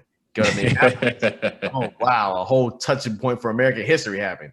So yeah, at least you already went someplace like in Tulsa, Oklahoma, where they've already had some major Black history before, so you don't have to really do that again. But yeah, it's Paisley Park is definitely one of those ones. Plus, you get to go into one of his studios. Oh wow! You see his pianos, you see his guitar, and it's one of the few items he had before he passed. Like he just got the guitar before he passed, and he just got a purple piano. And what it is that, and since you can't like take pictures in Paisley Park, they take pictures for you. So you're allowed to take a picture in one of the studios, and they also play some unreleased music. That's dope, man. Yeah. Shoot, if I'm ever in the area, I definitely want to check that out if I can. That's dope, man. That's real cool. All right, man. I think it's about time to wind this thing down. I need my Anita Baker. Real quick takes. I'm no longer an NBA fan. I've fucking Rockets are over, man. I can't root for another team now, so I'm done. NBA is over. It's free agency. It's fucking crazy. Tillman broke you, didn't he? He did. Like Harden and Westbrook went out, man. Like Westbrook, I wasn't surprised because that didn't really work. But Harden. Mr. I'm not leaving the Harden. Travis Scott, best friend Harden. Harden gonna leave? Man. Yeah. And we talking about getting John Wall. Get the fuck out of here, man. NBA is over, dog. Look, hold on, Ryan. Hold on. Now, you know who will be excited about John Wall coming? What blood gang member? Sauce Walker will be very excited about John Wall coming to Houston. Who is? I said Sauce Walker. He'd be very excited about Sauce. I mean, yeah, I guess. I don't know what sect he with. But I mean, look, they made some moves. All right, they brought Christian Wood. So again, we're gonna have a traditional center. At least this center can actually shoot the ball. Ooh. I know who that was when they said that. Yeah, no, Christian Wood. I watched some of his game in Detroit. He's pretty nice. Like he kind of like elevated his stature in the league. Because he was a fringe player, like going into last season, and he started balling out. But then, you know, it's a little different when you balling for a bad team. So it's like, yeah, okay. Well, y'all enjoy the Christian Wood and John Wall Rockets. I survived the Luis Scola and Shane Battier years. Wait. Again, I look. I support the Rockets because it's hometown, but. If you want to know where my true basketball allegiances lie, they're currently in Los Angeles, California. Of course, man. Of course, you're a Braun fan, man. Of course you are. I'm not surprised. You probably would clutch. I won't be surprised. That's how you get all these exclusives and all this secret clutch agent over here. And Rich Paul, we trust, baby. It look like they about to win again. Of course they are, man. Look, they got rid of Dwight. Danny Green, and who else? Oh, Rondo just signed with the Hawks. Rondo down. But they end up getting back. They got Montrezl Harrell, they got Wes Matthews, and they got Dennis Schroeder. So the bench is going to be good again. Mm-hmm. And if they get KCP for and hell, they are thinking about getting Bogdanovich from Sacramento. Yep. Cancel Christmas, baby. Cancel Christmas. Yeah, the Lakers couldn't shoot. Yeah, baby. Yeah, the Lakers gonna repeat, man. It is what it is. So is Giannis leaving? Is Giannis Oh, he ain't signed an extension yet. You're right. Yeah, and they trade, and a lot of people was like, "Oh, this is people." I guess the NBA don't care about draft picks, but they traded like 3 or 4 draft picks for Drew Holiday, and Giannis gonna be there. He only there for a year now, so I don't know. He could sign back, but I don't know, man. Drew Holiday is one thing, but getting DJ Augustin is a solid pickup. DJ Augustin is still playing. He is still in the league. Holy shit! I did not know DJ Augustin is still in the league. And he is still good for one playoff upset a year because he did it twice now.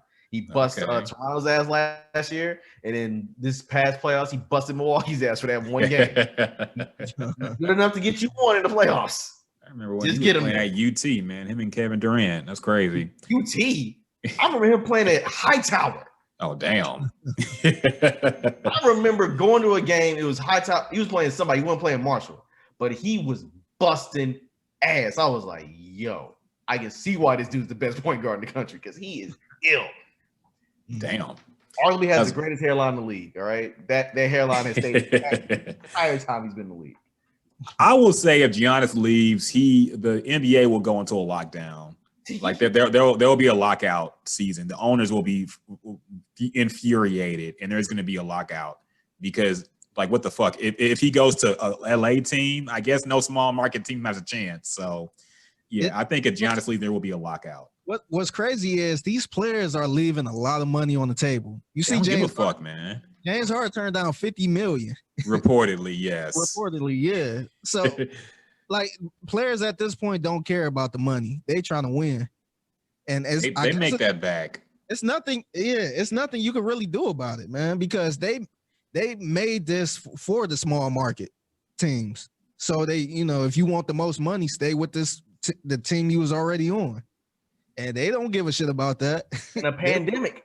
They will go right to the Warriors to take a $50 million pay cut. I don't know. I mean, look, we just saw Gordon Hayward literally turn down $34 million a year and then flip it to $30 million a year in Charlotte. And I had to think about it. I'm like, $30 million in the South? All that education, if you want to talk education reform in the South, by all means, go ahead. I mean, look, Mitch Kupchak gonna throw you that bag, and I'm like, I guess, bro. I really because I don't know what they're doing. I mean, I'm glad LaMelo's in the league. I'm glad he's, top 3. I think he's going to do some nice things in Charlotte. I think the draft was pretty dang, it was decent. I'm tired of, hey, this guy must say, high motor, can jump out the gym, average 17 points. His brother died. He got run over by Rhino. We got to get this in. Like, what? No, it's just happy. Show the highlights, man. And also, I don't know if y'all saw this. Good boy. Did y'all watch the draft on Wednesday? I watched some of it. Yeah. All right. Now, for our normal listeners, this part may be a little bit frightening. But did you see his name was Zeke. He's Nigerian. Oh, I know what you're gonna talk about. Was that was his girl, right? Or was that his mom? His mother. Okay, I was confused. Yeah. The white woman in the kente cloth and the whole get up. Kente cloth is having a banner 2020 in ways I did not expect. Yeah. You have to prepare me for that.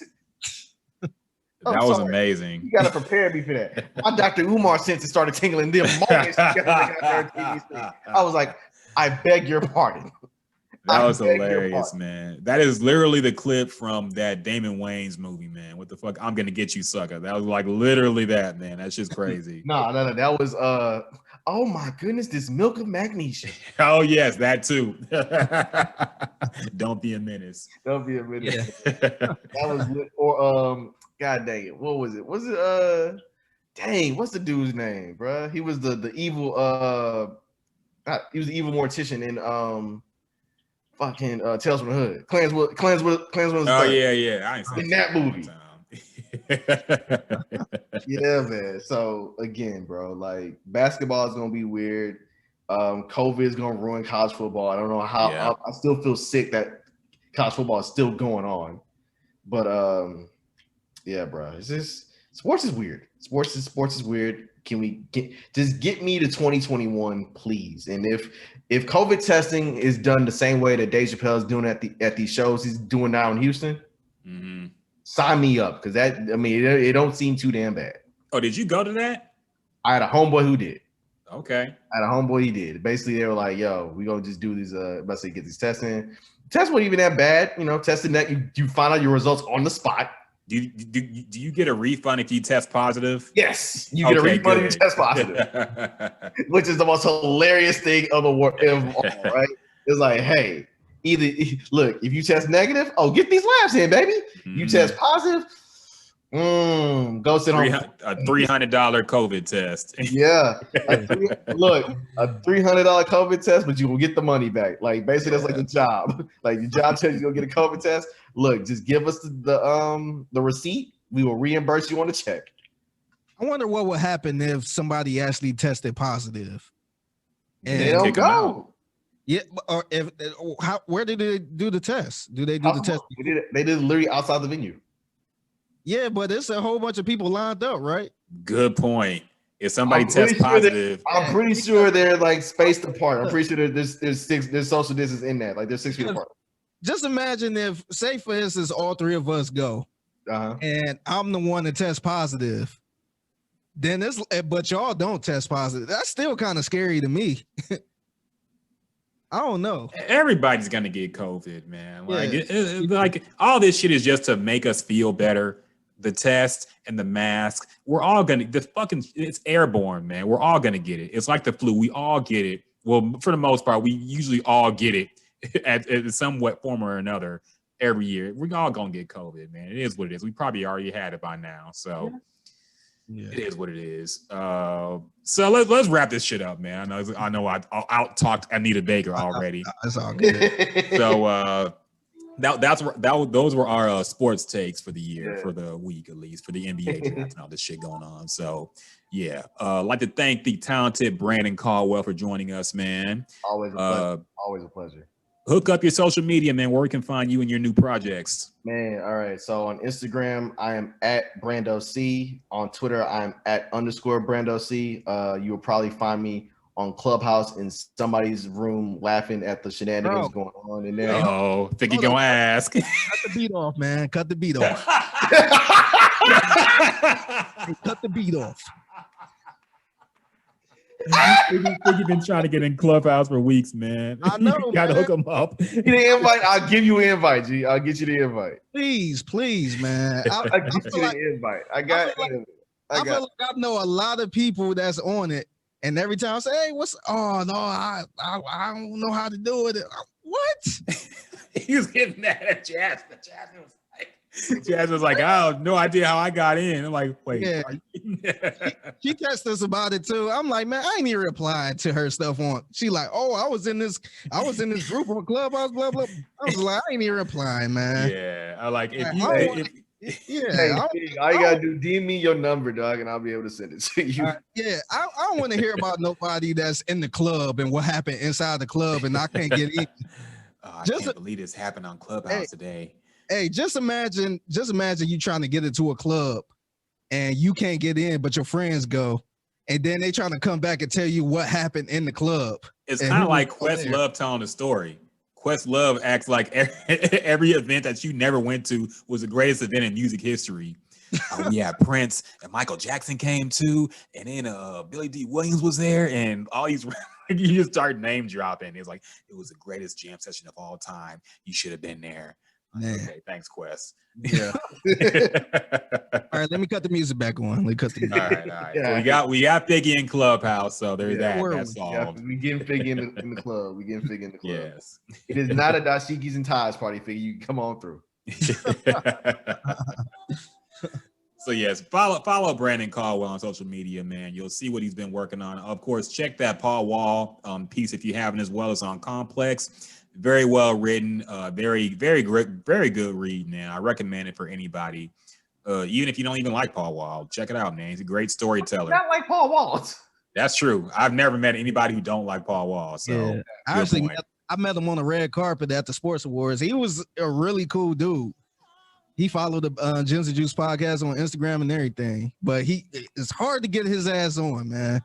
Still he's a people's champ, man. He's a people's champ. Figgy, what you got going on, man? Everything good with you? You want to plug anything we got going on? Oh yeah, plug the merch line. Plug that merch, baby.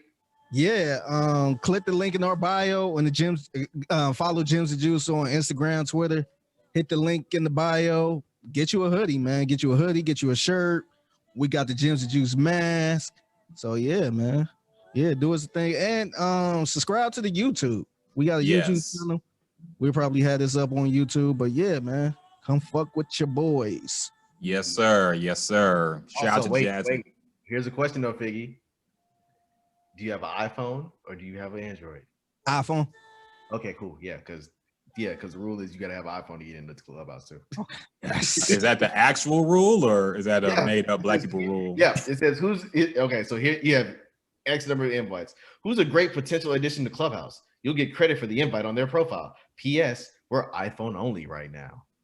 No, okay. Yeah, I got an iPhone. Yeah. This is how Instagram used to be back in the day. Remember, it was only strictly Apple. Mm-hmm. Android niggas in. Yeah, they ruined everything with their shitty quality pictures. Weak ass emojis. Did you get a PS5, Brandon? Are you able to get one? I literally just I literally just shot the invite right now. Shot the invite. All right. Yeah, like Figgy said, follow the podcast, follow us on YouTube. We putting more shit up there, so you will see more content from us on there as well. Shout out to the lovely Jasmine. She been in the background working things and promoting things and doing things. So shout out to her. Follow her at Chitty Chitty Bass on all social media platforms. She be doing DJ sets and shit. She be getting it in too. So check her out. Anybody else? I think that's really about it. That's it, man. All right. Appreciate you, Brandon. Anytime we'll have you on. It's always a good time. So enjoy the podcast. Yeah. And all y'all out there, thank you for listening. And we out.